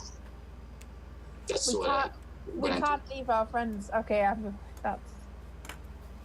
We what? Sorry. We can't leave our friends. We can't leave them here. Oh no, of course not. No, I suppose not. I'll pick both of their unconscious bodies up and just sort of hoist them over my shoulders. There we go. All right. So you have two unconscious friends hoisted over your shoulders. As you're hoisting them up and you get them on your shoulders, you look at your hands and you notice that your hands have sort of morphed into like long elongated ratty fingers. Oh. With sort of rat claws at the end. I have claws anyway. It's not that big a deal. So you kind of look at them and you're like, Huh. Do I still have my fedora on? What's that? Is my fedora still on? Your fedora is still on. If it falls to the ground or anything, I make sure to pick it up and put it back on. I feel like this fedora is cursed though, because Locks got disintegrated. I got knocked out twice. You guys also notice when Kalax turns around, he has a tail sticking up out from his back. Stick the fedora on the end of the tail. And then Claraefina, you notice your nose kind of itches, and then it sort of extends and grows a little bit, and you get this little snout with little whiskers coming off of it. This is not a good look, people. It definitely doesn't suit you. Definitely not. Really does. But anyway. So and then I asked Kura. So how many transformations can you do? Like, are you are you something and then you transform into an ogre and then into someone else then? Well, I can't really change my physical appearance yet, except with makeup and all of that. But I can get big, get small. I can. Oh! I can't wait till you see my scary face. I like that one. Yeah. Perhaps we can do some game of scary face later then. Oh, yeah. I love games. Okay. That said, we probably We probably should. we probably had to head to this Dr. Ward, the Apothecary, because perhaps he's the one who can help us. I don't know. I hope so. I feel like we should go to the healer instead of going to the other place because we clearly need. Healing. Yeah, but the healer is not in this Dr. Ward. So, no, it is not the Apothecary. It is the other lead, right? Or no? Hang on, I'm before confused. we do anything, can I search the bodies of the two people that we've just fought? Of course. Yeah. Make me an investigation check, please. All right. I'm not very good at this, but I will do it anyway. There are two people. There are two people, indeed. If I can help her in this next one. You can roll one if you want to. Yeah, go on, you roll. Maybe you find more than just two people. Yes. All right. So, you managed to find about 20 gold pieces in and basically loose coin and some cheap jewelry that they had.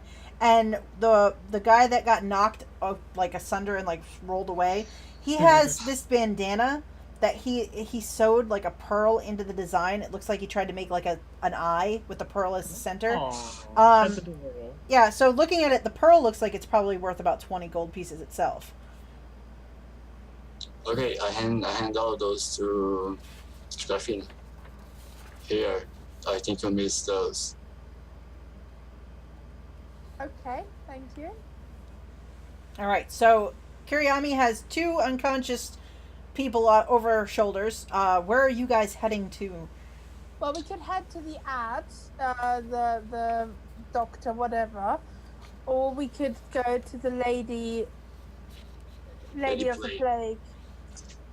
Yeah, I have the feeling this Lady of Plague is, I don't know, it's kind of shady, isn't it? Just roasting that. Bounce. Can I roll some insights to decide what's better? Like what do I think is better? Sure, roll me an insight check.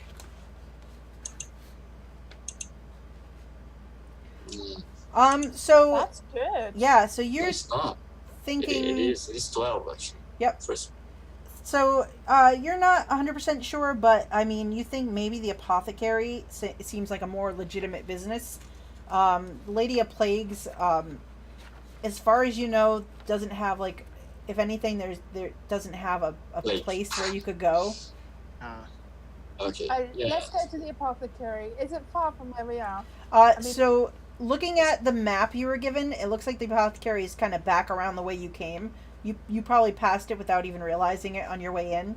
So let's go there. it would just take a little time to get back there. Before we leave, can I like kneel down and collect the ashes of our poor friend Locke? Of course.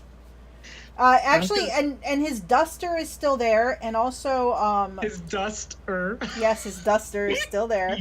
Also, amongst the pile of stuff that's left, you find he was carrying a spear with him, so his spear is there, and his boots, and his kind of nice dress clothes that he was wearing under the duster. Okay, I'll take it all. I mean, Okay. could be a good costume. I don't know. And I'll put his ashes in like a little bag I have, a little pouch. Put on my belt. All right, so you guys leave the area and head back around. You're looking for this doctor's apothecary. So following the information in the ad, you quickly find the apothecary. There's a sign. It kind of lies on Dark Lane. It's identifiable by a small hand-painted sign in the window. Otherwise, the storefront's not really marked, so it's no wonder you missed it on your way by. I open the door. All right. So you open the door and walk in. As you do, you notice that the walls are lined with small square drawers and shelves filled with dusty bottles of potions and oils. The center of the room has an aquarium of leeches that rests on a small table flanked by two utilitarian couches. And then across the room, sitting behind a desk, is a young woman. She just sort of has her feet kind of up, resting. There's a small placard on the desk in front of her, and it says, Joy Haltmark.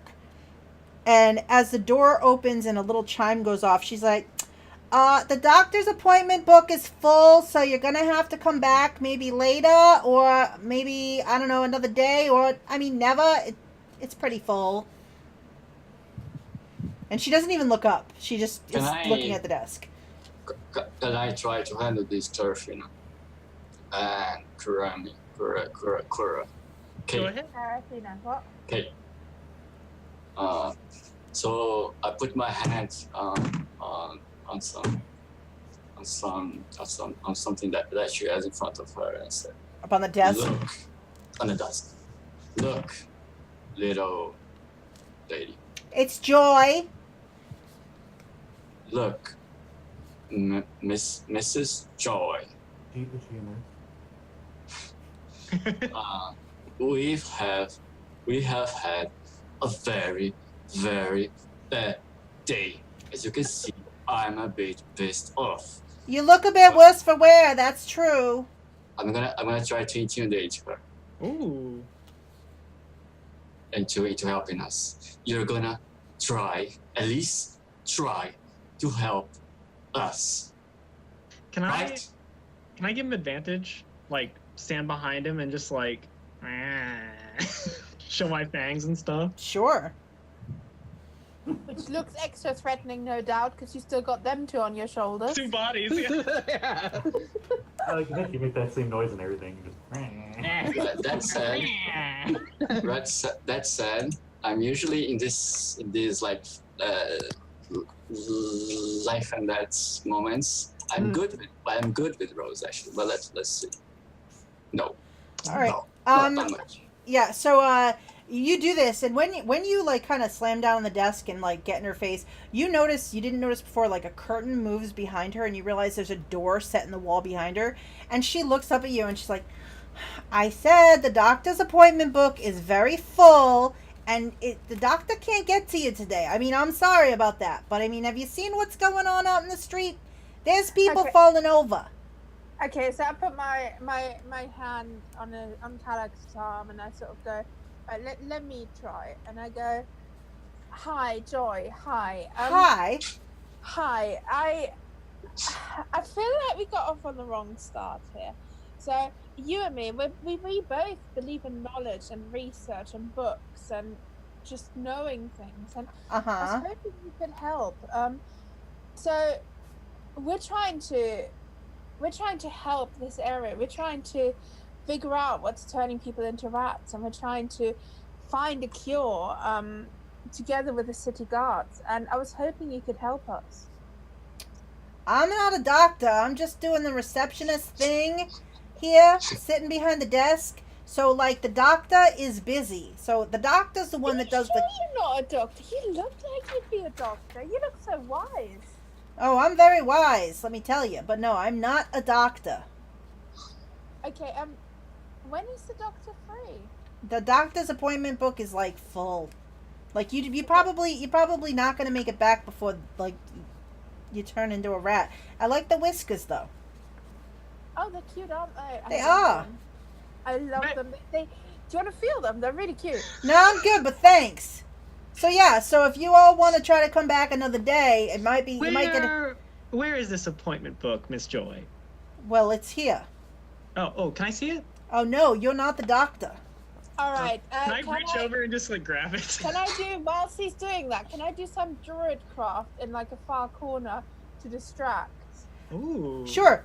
What do you want to do in the corner? All right. So I would like to, like a puff of wind in the corner. Oh, there was a curtain behind her, right? Mm-hmm. I want to make a puff of wind like coming out to really blow out the curtain towards us. All right, so she it blows the curtain toward her. She does turn to look. And Kurayami, you reach over like for the set appointment book, and there's no book on. There's nothing on the counter. Shit. Good idea, though. Damn it. What does Kalax want to do? Since I know a bit about herbalists, can I take a look around? Well, my plan was actually doing at the same time when they're doing this, trying to look around to see if there is anything in this room that could help us in the like herbs or something that could help us. Okay, because when At you least- when at you least- walked at least in, help.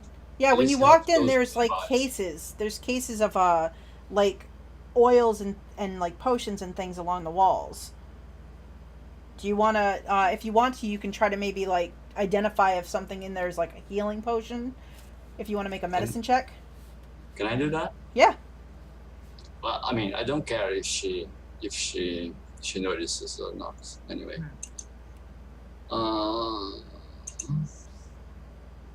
Okay. All right. So you, as she turns and Kurayami's reaching over the counter, you kind of like go through and kind of quickly inspect with your medical knowledge, like looking for something that looks like a healing potion, and you quickly realize like there's like some snake oil, and that's like the only thing in here that's not like a fake potion. Like this all looks like it's just like fake front. And as she turns around, she goes, yeah, those aren't for sale. That's just for like the display purposes. So yeah. Did I say anything to you, Miss Joy? Well, you just looked interested is all.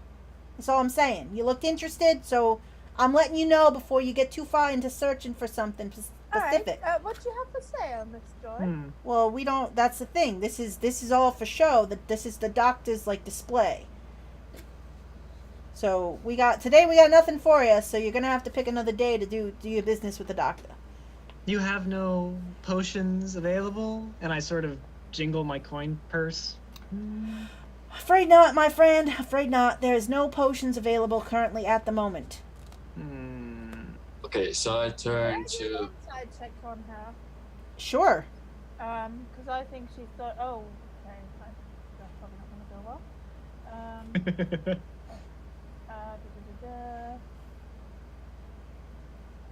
Oh.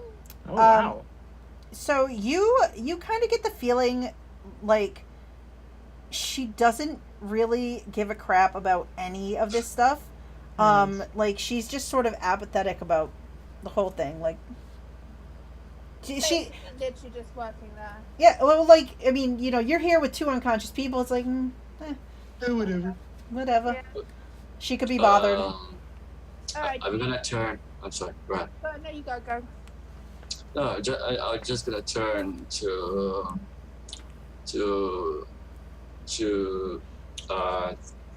my my friend, to my colleagues, and say, so we might have two options here. We either follow the other lead, or I'm gonna knock this girl out, and I'm gonna go see what's going on behind this door. I'm Don't alright with knock that. her out. Don't knock her out. You're gonna do what? What do you mean now? You're gonna do what? That's not very polite, my friend. Like that is not very polite to talk about knocking out a woman like myself. Did I say anything to you, Miss Joy? Yeah, don't listen to our conversations. They're private. Thank you. I thought patience was rude. Well, if you want to have private conversations, you can take your I private will follow- conversation I can avoid. and go out to the road. Alright. Joy. It's up to Claraefina. I'm sorry. Who else is here? Is the doctor in the back room? The doctor is busy. Alright, we would like to talk to him, please. That means the doctor's not going to talk to you if the doctor is busy. Alright, Can I just walk through the curtain? Do you just? I wanna... Yeah, just.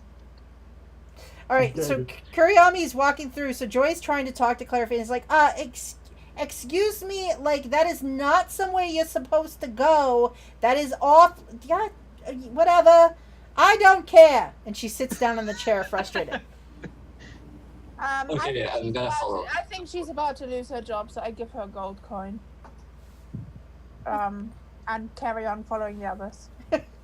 All right. So you all walk through the curtain. She's sort of just like happy. You're not supposed to go back there. I didn't say. All right. So when you walk through the curtain, You walk into a room, and it appears to be a small surgery room behind the curtain. In the center of the room is a wooden chair that's just set in the middle of the floor, surrounded by trays of surgical equipment, and there's a lever set into the chair's base. It looks like it controls the angle of the backrest of the chair. And then around the wall on shelves, there's like pickled organs and jars of leeches in shelves and jars. I suppose.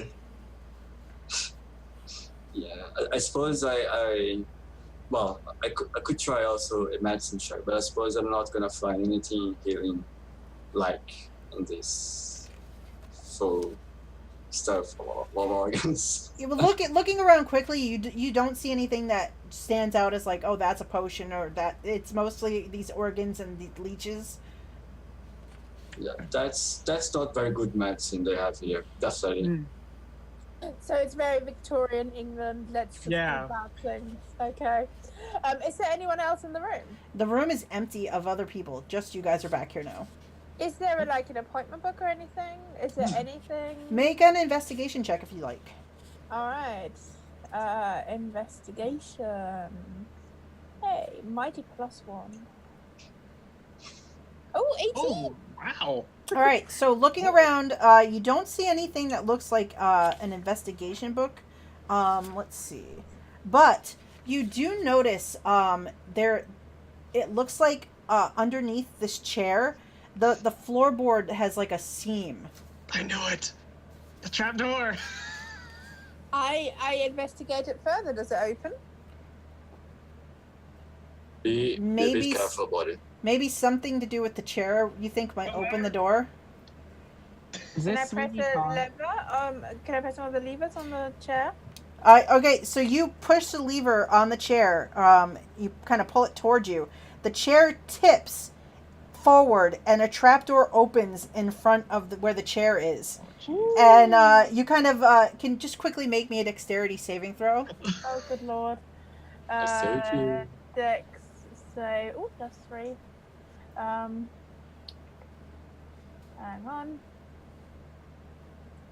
There we are. Go on, roll well. All right, so you slip as the door opens at your feet, and you are tumbled down a chute and land in the dark below.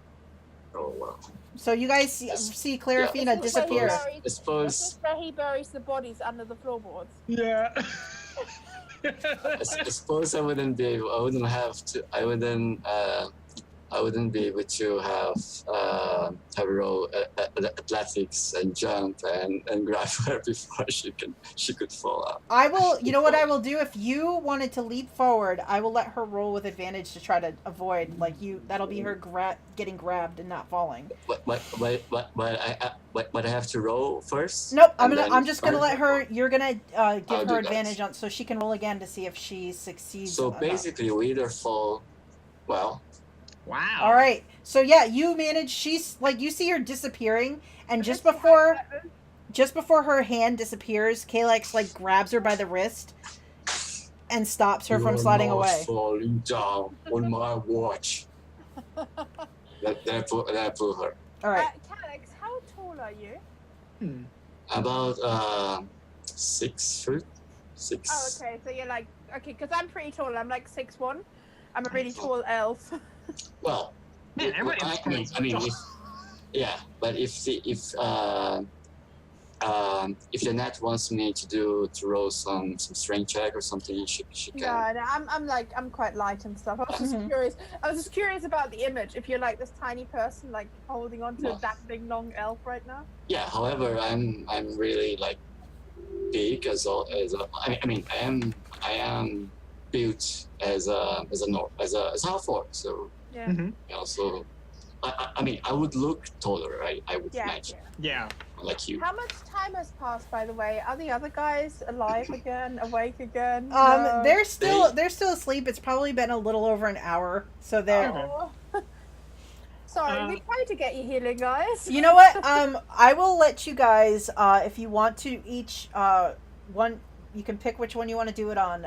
Do a medicine check to try to get them awake quicker. Resuscitate him. Oh Yeah. no, but now we have to pick favorites. I know, it's great. However, It's Sophie's choice. however, we seem Not to put bias or anything, but Patience totally doesn't still have some healing capabilities. I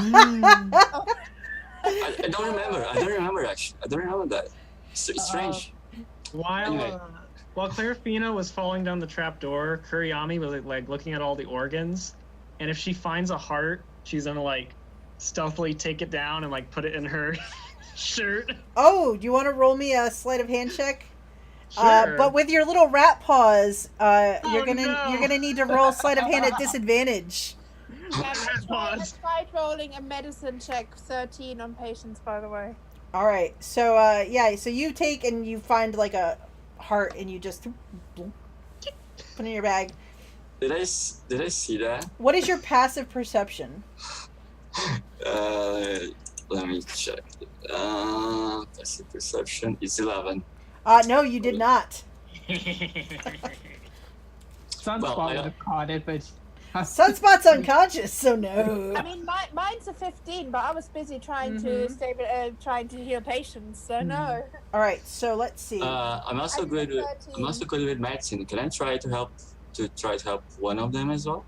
You can either try to help one of them separately, or you could give Claraefina advantage on her roll to wake up patients. You know what? Since she's rolling very good rolls, I'm gonna help her. Alright. Oh my god. betrayal. It's my fault. Don't worry. No, it's all right. So, the 13, you get patients awake. Like, good. like he's sort of groggy, like, but awake. We're somewhere else now. We moved you. Immediately when he goes into consciousness, he casts thaumaturgy, and you hear in a big booming voice, "Back, you foul fiends! You dare think that could kill me? I am Patience, destroyer of God." Like, So then you hear a he, couple like, of gets out of like some of the vials sort of crash off the tables when he does that. He gets out of it, and he's like, "Ugh." You hear from the front room, "Do you mind not destroying anything in the room you're not supposed to be in?" Ugh. Ow, ow. We are not. We'll try. We'll try. I turn to Patience and I'm like, nice special effects. Wow. What? Special enjoyed effects. that. That was impressive. Hey, patience. Oh. So stuff happened, and we've killed them except one who got away. Can Healed you- them. Well. In fact, I scared him away. True. Just to be. Yeah. Anyway, so, I'm sorry. Go ahead. I'm sorry. I I didn't just mean. said, can you help us with Sunspot? We can't seem to help him. Can you help us? And I like touch my own shoulder and I heal myself. Oh my god. Judas! And then I go over to Sunspot and do the same thing. Okay, thank God. Yeah, he's not evil. Like, priorities. Yay. Which your role is going to do. It'd be like a 2. Better not be. Hey! Oh wow. That's almost full health for me. That is full Nice. health for me with that heal. Did they knock me to 1? When I was conscious? Or was I at 0 still? No, they brought you to 1. Okay, now I'm at full health. Nice. Oh wow. Oh wait, if I was brought to 1 too, then I was at full health. Woo. Oh wow. Yay! Now I'm out of healing, and I go, okay, what, do we kill them? Are they dead? All except Most, yeah. Well, One was a bit too scared to fight us. Then Did I do a good job? one. Wonderful. it was acceptable. Yes. So am I awake now? Now that I got Yes. healed? Yes. Sunspot wakes up and just starts punching like, oh, okay. I grab him by his fist as he's punching, and I'm like, "Good morning, sunshine." Hey, you've still got the fedora on your head. You do. Yay! And I'm Did we gonna win? pick Sunspot up by his fists and put him back on his feet. Did we win? We Yeah, did. we won. We did well. You guys did. Basically, but we still have these kind of problems. And then I look at my tail. Yeah, I'm like, tail. So that cheese was a bad idea. Yeah, maybe. I'm guessing. Yeah, you guys Looking at see. everybody with their rat You features. see the Yeah. whiskers on Claraefina. You see the tail coming out of Kalax's the back from his armor, and you see Kurayami's fingers are elongated and little tiny rat claws at the ends. Mm-hmm. Well, as long as you guys don't try to bite me or something, it's whatever. All right. Yeah. So where are we? Where are we? Are we at the ladies' place or something? Okay. No, we've gone to the doctor who was in the papers, and it seems, well, he doesn't seem on the up and up. But look, there's a trap door. Shall we Yeah. go down? I think we should go down. Yee. All right. Who wants to go first? Yay, trap. I'm gonna go first because I'm so excited. Wait. So, two of us were pretty much dead, and you brought us to here as he looks at this horror shop that is the doctor's place, and there's a trap door, and you want to go in there? Yeah, what could go wrong? What? All right, let's go. Patient. Going So to patience. do it. Okay, just to be clear, I don't have any healing left. Do you still have healing left, Patience? I used whatever Vern gave me, so whatever. All right. So Sunspot, while they're discussing the trap door, you hear it sounds like squeaking coming from down that hole. No one else hear. Like you just happen to hear it, as you're kind of the last one lying closest to it on the floor. Can I In like their ears, like turn and like peer over the edge and try and see if I can see down into the hole at all? You can make me a perception check if you want to. I will attempt that. Hey. All right, so you do see when you peer down, it looks like the hole goes down 20 feet. You can see it looks like there's a table maybe down below. It looks like it's made of steel. There seems to be some kind of vials or flasks on top of it. You can't make out what they are. And you see it looks like shadows of like somebody's moving around down there. So He's just gonna like lay back. Guys, there's someone down there. Can I? There's like a table with weird stuff on it, and I saw a shadow moving. And I heard little squeakies too. please tell me you guys took those guys' crossbows. Squeak, squeak, squeak. I have darts. Can I light and throw a torch down there? Oh, Sure. I cast light on your torch. Oh. The light. Actually, I Oh, could have well, produced flame, but yeah, I'll take it. I'll take it. Yeah, so I take one of my torches out and we do the light thing, and I drop it down. What happens? All right, so you drop this torch down, and it clatters down. You hear like some ching, like breaking of vials that seem to fall over, and then a couple seconds go by, and the torch appears to get snuffed out by something out of sight because it kind of tumbles away from view of the opening. So And- is it full dark down there? No, there's like a light down there, but it's not bright light. There's like a dim light that Sunspot saw the shadow move through. So there is some light down there, but they put whatever's down there put out the torch. I would like to produce a flame. It's the spell and light. set it down. Hmm. Oh, the spell that you can't turn that out, can you? Yeah, they'd have to like basically keep themselves over top of it. Oh, okay. So I thought you lit like a torch. All right. So if you drop something with light, yeah, it goes out. Like somebody maybe cupped it or covered it. I produce flame and I send the flame down. It's 10 meters distance. Oh my god. All right. So there's the flame hits the table that's down below, and you hear the rest of whatever was on the table sort of boom, and the table kind of skitter, and you hear low cursing, and footsteps like people are moving around down there. People, like in plural. Plural. Well, I'm gonna. Sorry. Hi, we I we shout just down, go? Dr. Ward, calling Dr. Ward. Are you down there? We're asking for the doctor. Because he might know something about this. Hey, Dr. Ward, are you I there? like how we're just shouting the doctor's name down a hole. Yeah. You get no answer from the hole in the ground. You're being really suspicious. We can obviously hear you, and I'm not very perceptive. I'm gonna He's not turn. patient either.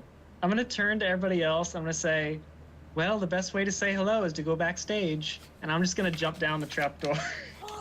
All right, so Almost I look at it on after reflex, do the same, like right behind you. Yeah. So I'm going right behind Patience. all right, I guess so Sunspot Is that diving in. that was 20 feet, right? That's I have to know how many meters. Oh, it's not that much. Okay, I can jump as well. all right, so I'm gonna ask you guys a question. So do Uh-huh. you guys have some time to keep playing for a little bit, or do we want to wait till next time to see what happens? How much is a little bit? How much is a little bit? Well, I don't know. It Another depends. It combat, depends I on think. how quickly Like, things I feel go. like we're about to get into a fight. I'm good to play for another however long. I don't Yeah. have time restriction. So am I. I'm to be good. honest. All right, I'm mostly good for another half hour. all right. So I could probably do another half hour. My okay, friend's running late for me to get the key, so all right. Oh, So okay. let's jump down a hole then. All right. oh, we have initiative already. Oh, Yes, let's cultist. roll I initiative. We are going to die, people. There we go. That's the initiative. There's no Oh, dying. cool. There's no dying today. I say that and I roll a very good. Wow. I don't. Ah, it's initiative. Five. No. Wow. No. I'm sorry. I'm not trying to intimidate anyone. I'm sorry about that. I'm trying to. You intimidate your way to the front of the line. It's true. Just gotta down the Uh, hole and scare these cultists. initiative. Sorry. Yeah. Whoop whoop whoop. Hey, I got Hey. 23. Hey, Mercy, what's up? All right. So I'm let's enjoying see. your module so far. Yeah, so am I. So much fun. It got a little cheesy at one point, and then it was It's not easy being cheesy. True. All right, so you guys dive down this hole and emerge into this underground, what appears to be a secret laboratory. You see this. You see Is that it there. Dexter? No, it's not as cool as Dexter. So you see a steel tables covered in all manner of glass vials, one of which has been blasted aside, and there's a bunch of garbage on the floor that you destroyed. It looks like the vials had been filled with some kind of sludge-colored liquid that were simmering over flames, but the flames have now gone out. Surrounding the walls are cages filled with rats that as soon as you enter are squeaking hysterically in your direction. And surrounding the walls outside the cages are 6 black-clad figures Oh, 6. Oh, 6. with wide-brimmed hats and long-beaked masks over their faces. Like doctors, nice. Yes, and as you hit the floor, Sunspot, you are the quickest to react to this. Okay. He's gonna first make sure his fedora is still proper, Oh, it It's looks probably- amazing. which is probably bad because I'm pretty sure it's cursed at this point. Oh, we'll find out. How far away is the closest one? You could get to the room is only like 30 feet around, so you could get from the center to any cultist. So there's like 2, 2, and 2 like around the walls. So Okay. you guys are surrounded. He's just gonna run to the furthest one. Okay. How far apart are they? So they're like maybe like 10 feet between each one of them. Well, I mean, like each group, there's 10 feet between each person. Yeah, so like it's Okay. yeah, there's like 10 feet between each person, and they're surrounding you, 2 on every side of the walls, 2, 4, Okay. well, something like that. We'll figure it out. He's just gonna pick a target and then run and do a 2, 1, 1. punch and then elbow them. Okay, Just keep doing unarmed strikes. First one. 15 that does hit the guy you run up to. for 6 damage. All right, And then second hit. 17. also hits. 8 damage. All right, Boom. so you hit this one against the wall, and you break the mask as you hit him, and Good. then with your second hit, you just drop him to the floor, and he goes down like just a clump of rags. And then he's gonna turn to the group and just go, Hastings is like he does the same thing back. He's like really excited. All right, Well, so situation's a bit more complicated than it seems. It does, yeah. yep, Kalax. So now there are 5 guys. So there's actually 2 on one wall, 2 on another, and then 1 on each on the other wall. I was mathing wrong. Math's hard. It is.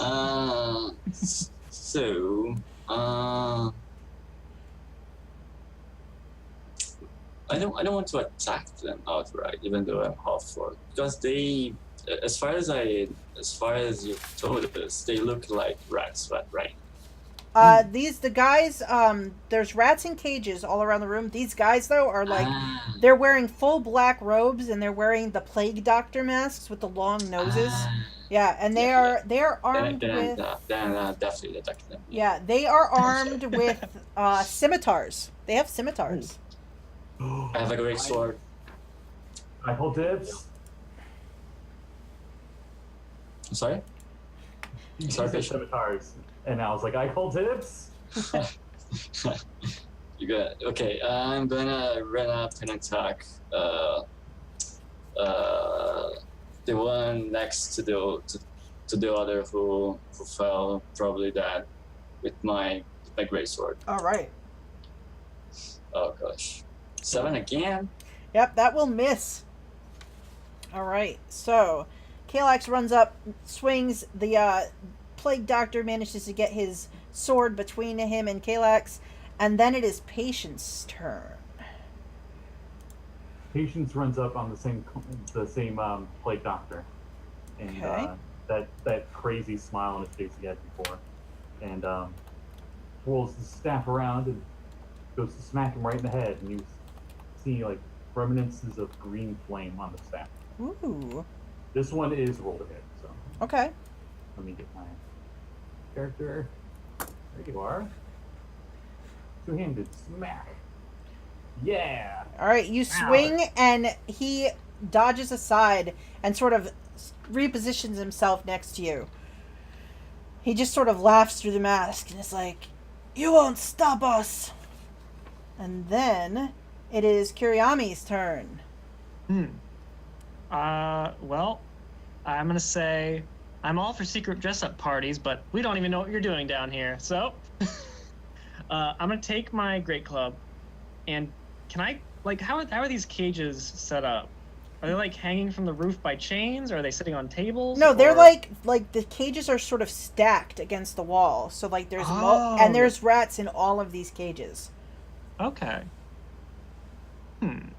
Okay, well that changed my plan. Are you thinking what I was thinking? Maybe. I think we did that much over then. Anyway, it's your turn. Go ahead. I think I'm just gonna do a great club attack right now. Okay. Depending on what happens, I might come back to that. Wow. Okay. Well, I'm just gonna batter up. You hear a whistle behind you. All right, so you basically take off the just, and like there's just a bloody mess where this guy's head was as he goes up against the cages and slumps to the ground. Excellent. All right, so after you do that, then it is the remaining 4 cultists' turns. So let's see, Kurayami. Well, we're gonna start. One is gonna go at Sunspot because Sunspot attacked and hurt one of their people. So let's see, scimitar attack against Sunspot. Boom, an 18 to hit with my scimitar for 7 points of slashing damage against Sunspot. Uh-oh. Are you unconscious again? I can't hear you. You're muted. muted. You're muted, Shut your Jamey. mic off. Sorry, I'm so good. All right. So one hit Sunspot. One, the one next to Kalax will attack him with a scimitar. A 16 to hit. All right. For only 2 points of slashing damage. Then one against Patience. Oh! Oh my goodness. That's 10 Jeanette. points of slashing damage against Patience. You hear a cat call whistle as he goes unconscious. All right. And then for the final attack, the one will go against Kurayami. That's only a 13. Doesn't hit me. All right, so one of them misses. Just scratches a big cut across my arm. And I All just sort right. of laugh at him.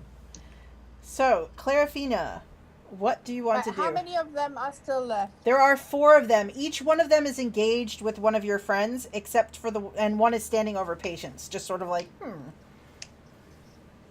Alright, I want to go for the one. So I want to shout out and I go, stop this is your last chance before we will kill you all. Are you trying to intimidate them?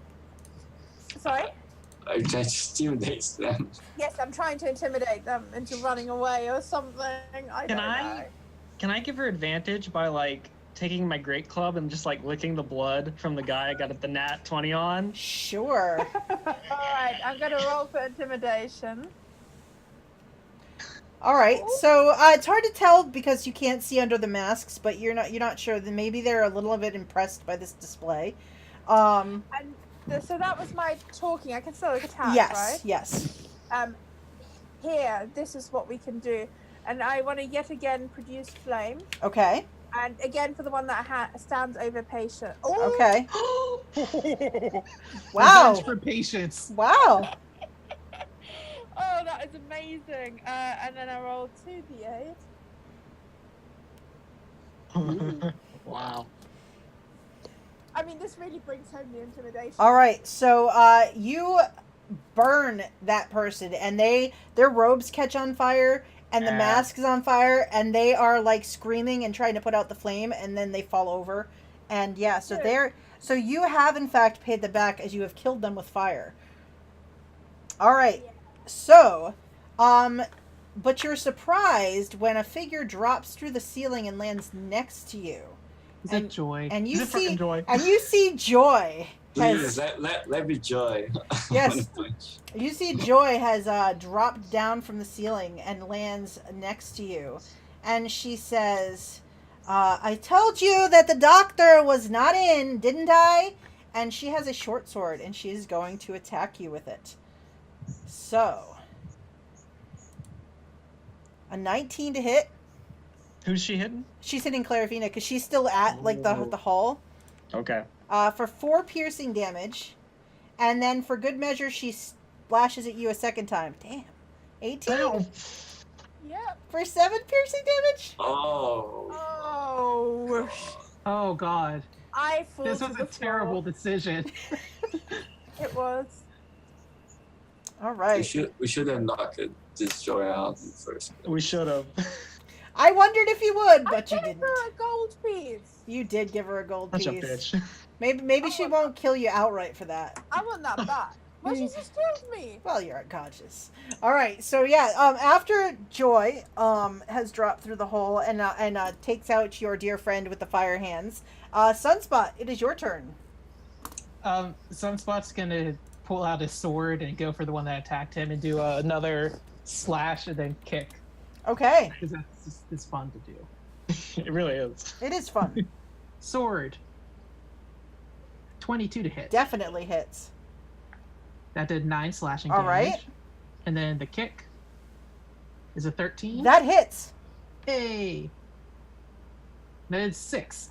Actually, so you did 9. So you knocked over the first one, and you have enough movement to get to the one next to Kurayami, and they will take the 6 points of the kicking damage. Ooh. Yeah. So you just So swiftly. I slash and then just do like the drop down to all threes and then kick out. Yep. Kick, Yeah, nice. So the monk one, style, just like pow. all right. So after Sunspot takes out one and does some damage to another, it's Kalax's turn.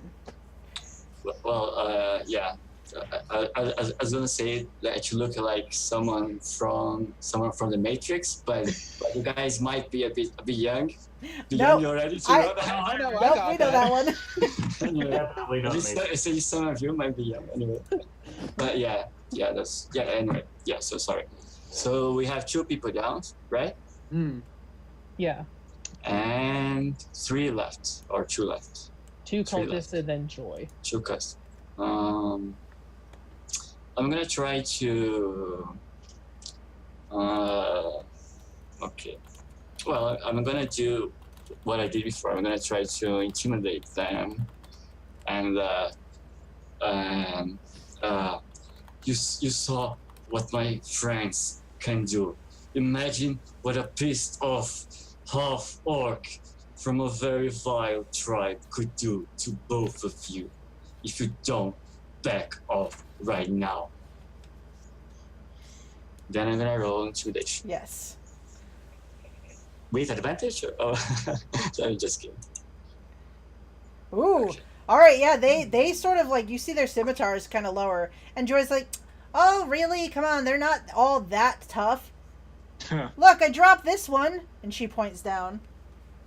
Okay, then if I can, the same turn, I can back away back to. Well, you are toe to toe with one of them, so if you move away, they would get a chance to swing at you. Even if they are intimidated by me. You make an insight check to see if you think they would attack you, having intimidated them. Oh. All right. So you think that this guy probably won't swing at you. He seems a bit frightened now. So Okay. if you back away, he sort of like. So I back away. And Joy's like, really? I mean, it's. Yeah, he's big and scary. Oh my god. All right, so so you move. I love her too. All right, so you move back. You get over by Claraefina. I'm gonna try. Yeah, I'm gonna try to stabilize her. Okay. All right, yeah. So you do. You stabilize her, so Claraefina is not dying. And Joy's like, well, I kind of appreciate that. She did give me a gold piece. Yay! All right, so after Kalax, Patience. Are you unconscious? I definitely am. All right, give me a death save. Wishy warlocks. All right, so you have Oh. one successful death save. Kurayami, you are currently toe to toe, but Sunspot is on the other side of this person as they've kicked them, so you can have advantage on an attack against them now. As you guys are flanking this cultist. Okay, and where's Joy comparatively? So Joy is about 15 feet away from you, standing underneath the hole in the where she dropped down. Okay. So Kalax is sort of next to her, and Claraefina is on the ground, like at her feet. Okay. Well, I think Kalax has it, so I'm just gonna take my great club and just bash this guy on the head too. All I'm right. gonna try and like aim him into Sunspot's foot, so he kicks again. Yeah. 15? Yes, 15 hits him. Okay. I already did 6 to him. Yeah, Oh, and that is enough to knock him, and he's down, out. He's gone. Poof. He just sort of like, poof, and his slumps against the cages. All right, so after you do that, you have movement if you wanted to move into the center of the room. Yeah, I'll run over to Joy, like behind her. Okay. All right, so you Just move sort of- over. I imagine the camera is like looking at her face, and I just sort of like come out of the shadows behind her.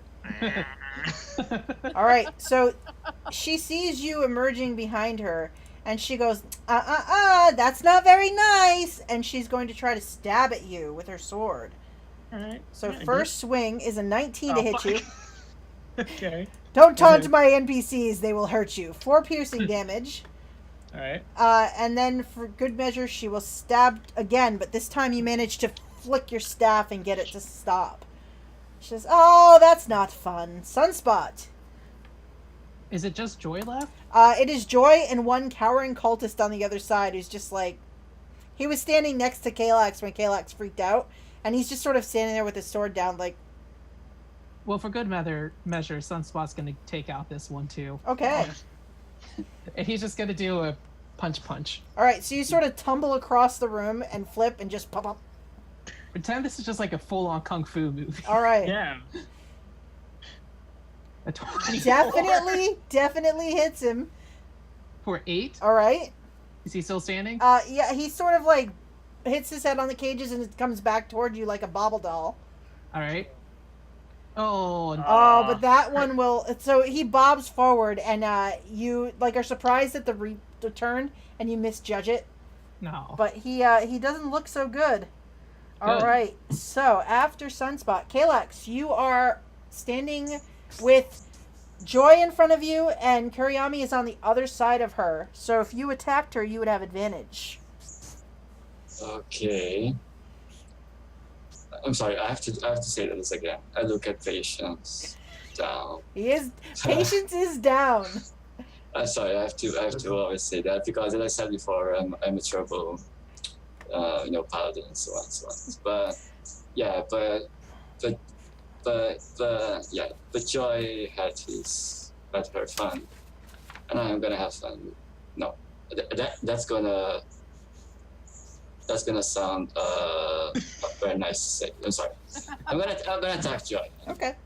With my great sword. All right. So this is with advantage. 14. Let's see. Does a 14 hit Joy? 14 does hit Joy. Yay! Okay. Let's see if 12.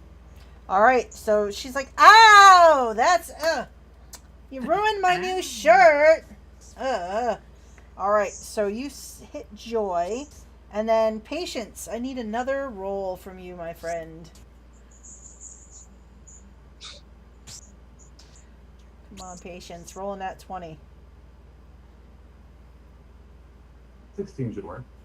A 16 is another save. All right. So you are one away from stabilizing yourself. All right. So then, let's see. After Patience, Kurayami. There is a Joy standing below you. Yeah, there is. Can I grab down around her and try and restrain her? Sure. You can make a grapple check for me if you want, and I will Okay. roll. Let's see. Did I roll just strength? So or yeah, what? you would roll strength, and she will Okay. roll. She's gonna roll her. It's gonna be a straight dex roll for her. Ooh, 16 to 15. Oh, Kurayami, you do grab hold of Joy. Oh no, Joy is not happy about this. So you have her grappled, so her speed is at 0. She can't run away. So, after Kurayami grabs her, the one that had kind of lowered his sword, since you punched him in the face, Sunspot, he does try to stab you. But I'm giving him disadvantage because he's very intimidated by our friend Kalax. So he tries to stab you with his scimitar, but he only gets a 10. Nope. All right. So after that, Claraefina is stabilized. So Joy, you are holding on to her. Yep. She is going to attempt to stab you now that you have her because she's pissed. Okay. So a 12. Nope. And then a second stab with her shorts. Yeah, Nope. you are just swinging her around, keeping her from stabbing you, and she's, this isn't fair. Put me down right now, you big gloat. I'm gonna whisper in her ear, I'm gonna take joy in killing you. I hate puns. So it's Katie? We're fighting Katie now? We love you, Katie.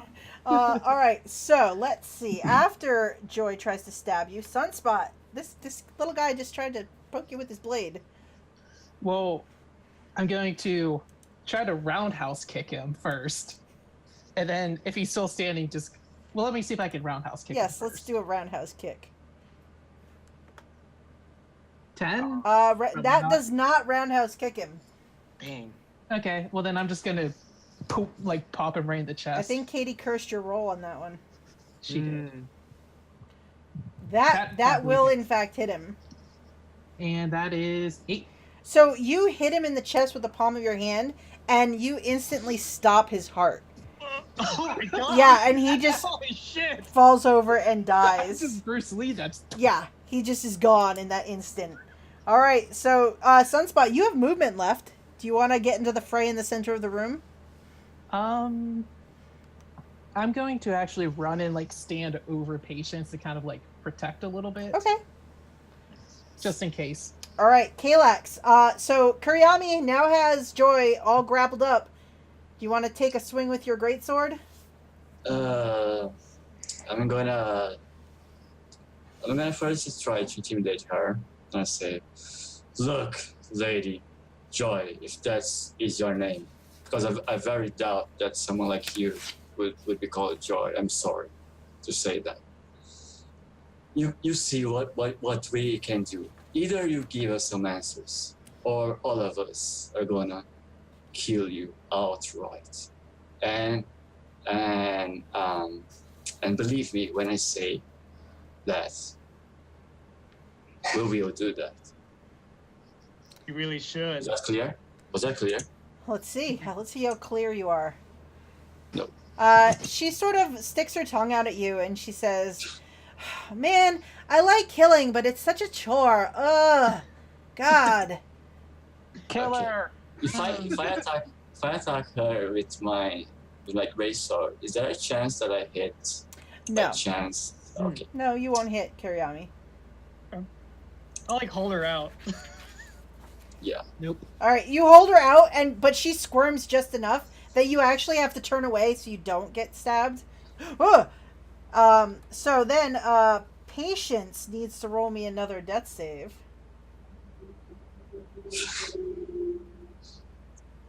Ooh, that one's a failure. Are we gonna get a full count on Patience before this fight is over? Yeah. By the way, he still has that dumb smirk on his face. Like when he was unconscious before and when he's unconscious now. God. All right, so Kurayami, you are hugging a Joy, and she's like, "Oh God!" She's like, "You smell like rats." Oh, you don't like the smell of rats? Not particularly.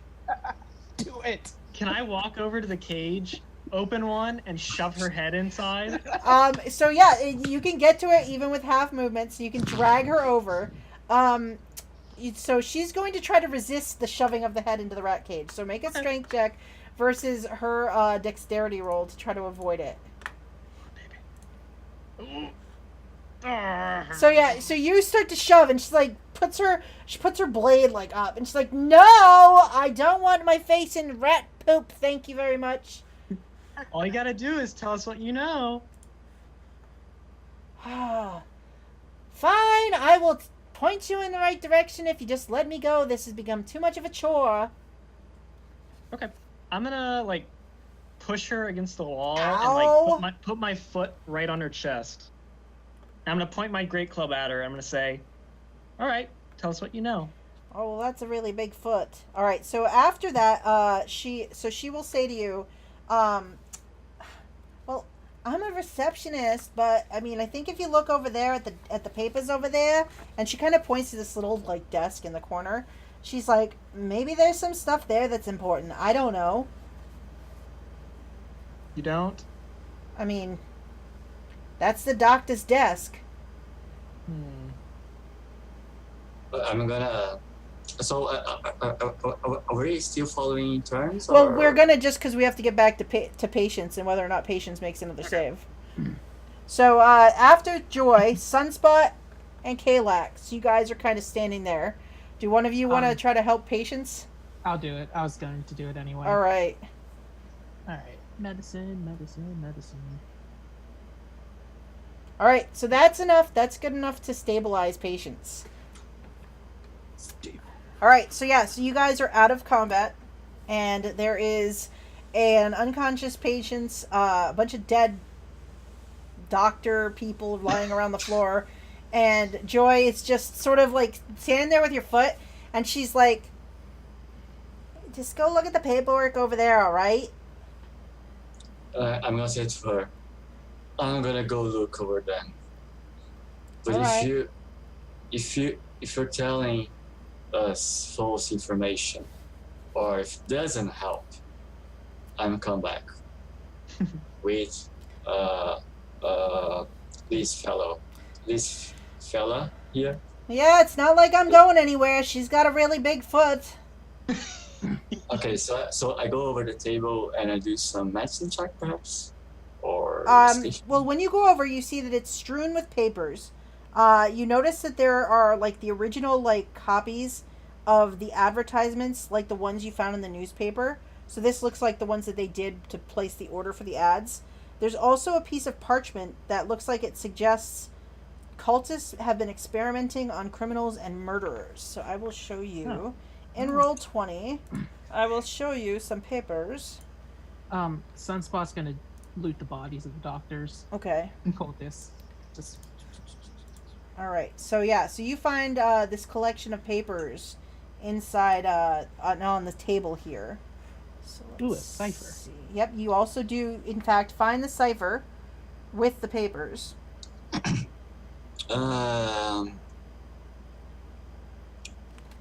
There was Okay. something up with that newspaper before. I'm gonna. I'm gonna. I'm not sure if I'm supposed. If now I'm supposed to read them all out, maybe, or just read by myself.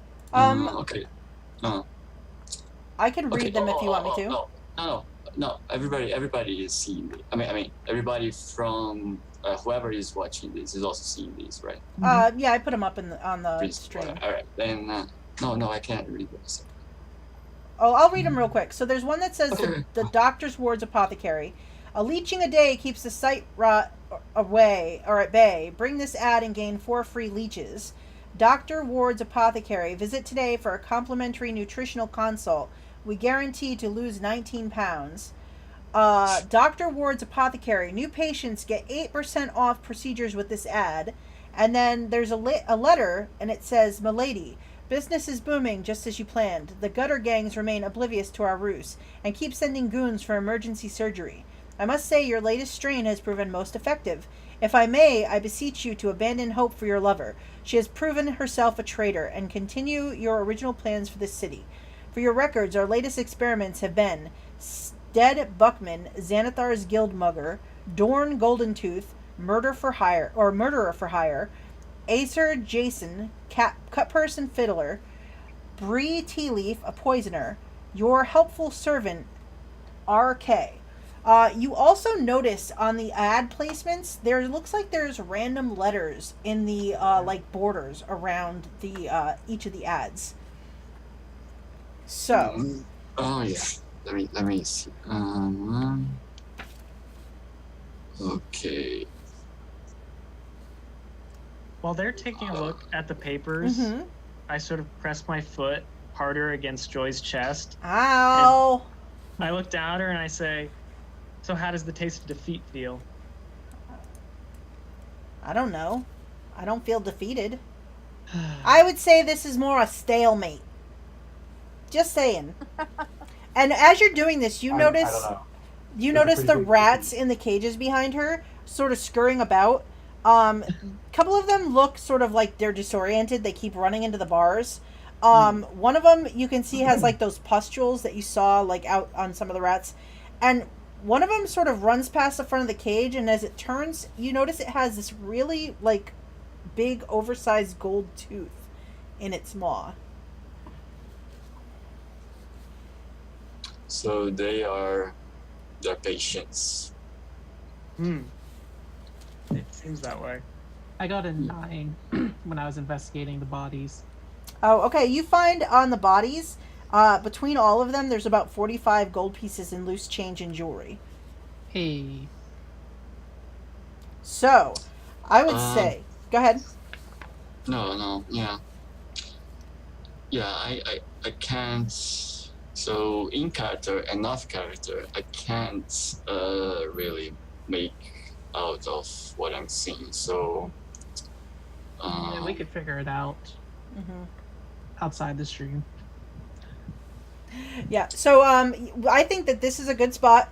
You guys are down in this secret laboratory. You have Joy pinned against cages. You found all these notes, and you found this cipher.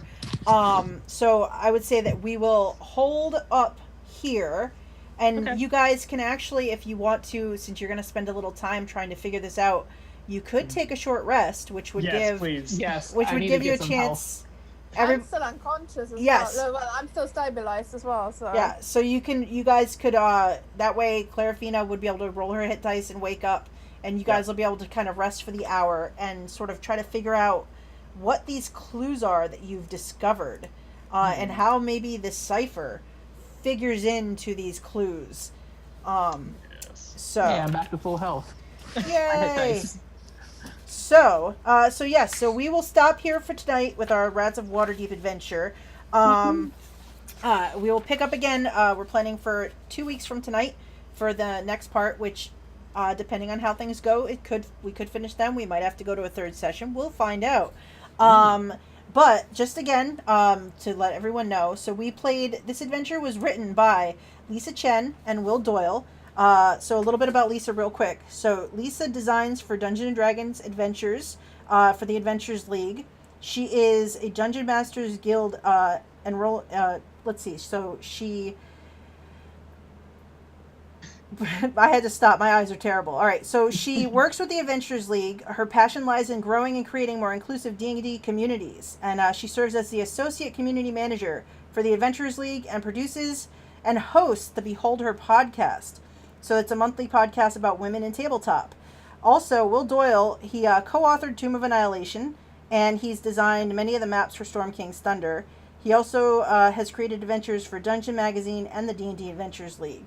And he is able to be found. He has a blog at Beholder Pie. So I'm going to put those up on the stream real quick so everybody can see their awesome stuff. And also, tonight at 9 o'clock Eastern Time, Lisa's going to be on the D&D channel for Hell's Bells. Yes. Yeah. So you can find Lisa's podcast at Beholder Podcast, and you can find Will Doyle's blog at the beholderpie.blogspot.com. And then why don't we do let's start with Dylan. We'll do some little like shout outs. Sure. Tuesday on this channel, we're going to be doing Call of Cthulhu, which should be fun. We're planning to go fight probably a vampire. Thursday on the Greyhawk channel at 1 p.m. Eastern Time, we're doing Secrets of Castle Greyhawk with Sean McGovern, who's really awesome, and we're doing the original D&D dungeon by Gary Gygax, and that's really fun too. We're going to level 3, I think, next session. Oh boy. Uh-oh. All right. And Genli, do you have any plugs or anything you want to call out? Yeah, well, something first is only fair because I said this to you in private, but it has been a pleasure and an honor to have you as a DM because I think you're very nice. I think you're great, and if I can, I do watch your channel because and there's also other people like Dylan is often on her channel, so it's been a pleasure. I'm sorry if I did anything wrong or if I RP too much or if I did No, you're awesome. You did great. Anyways, I love it. anyways. There's no such thing as too much RP, in my opinion. If it wasn't for your intimidation, I don't think we would have got through that. No. Okay, so yeah, and however, I play like okay, I'm not a streamer. However, I play a campaign every Monday, 7:30 p.m. Eastern. I play on the channel Arc Devil Okay. channel, and it's a very unique campaign because it's everything. I mean, it's all underwater. It's all underwater. Oh wow. So we all play like races, and he invented some rules and he invented some races even. So it's been really fun. So yeah, every month. Awesome. And I'm gonna post this some point. And you guys can also follow my Twitter at GainlyI_, because I also try, if I can, join a one shot here and there. But yeah, that's all. Awesome. Good All fun. right. So it's amazing. Well, thank you. All right, Kat, how about you? No, I'm good. All right, Scott. All right. Well, I got the Tuesday Call of Cthulhu where we're gonna go fight a count. We don't know if he's a vampire or not. Yeah. And that'll be on this channel 7 Eastern, right? Mm-hmm. Yes, 7 o'clock Eastern.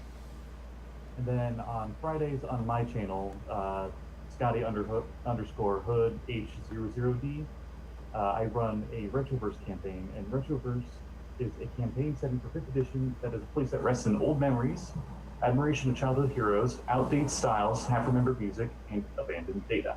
It's essentially like an 80s, 90s cartoon with D&D flair.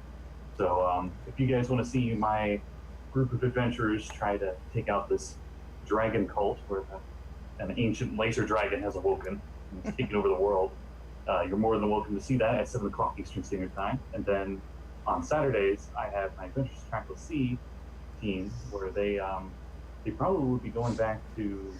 They just got done beating a demon lord, so they're gonna have like a little R&R session next time. Nice. All right, so Jamey.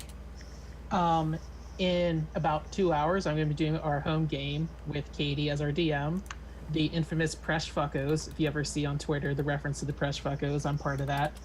And you can catch me on Tuesday, conveniently, on this channel. Conveniently also playing Call of Cthulhu Reign of Terror. Oh, how about that? I know. Where we may or may not fight a vampire, but my one-handed character now has 2 hand attachments that are pretty vampire slayy. So we'll see what's going to happen with that. All right. And yep, and so I'm Jeanette. This is my channel, JEBreak79. So we'll be back in 2 weeks for the continuation of this adventure. And Tuesday night we will have Call of Cthulhu. On Saturdays, usually every other, but we might be changing it up. I play on Power Score RPGs. 2 Minute Annihilation, Peril at the Port we played. We're going to be doing something else next time with Dylan and Scott. And also, I believe it's going to be this Thursday at 4:30 p.m. Eastern Time. I'm going to be on Encounter Roleplays Trials of Baal, the viewer participation game that they do over there. So I signed up because it sounds like fun. So we will be back 2 weeks. I'll see everybody who wants to check out some Cthulhu on Tuesday. Thank you so much to my players. You guys are amazing. I had so much fun. And we will see you guys all later. Take care. Good luck. Bye. Have a good week. And we're out of here.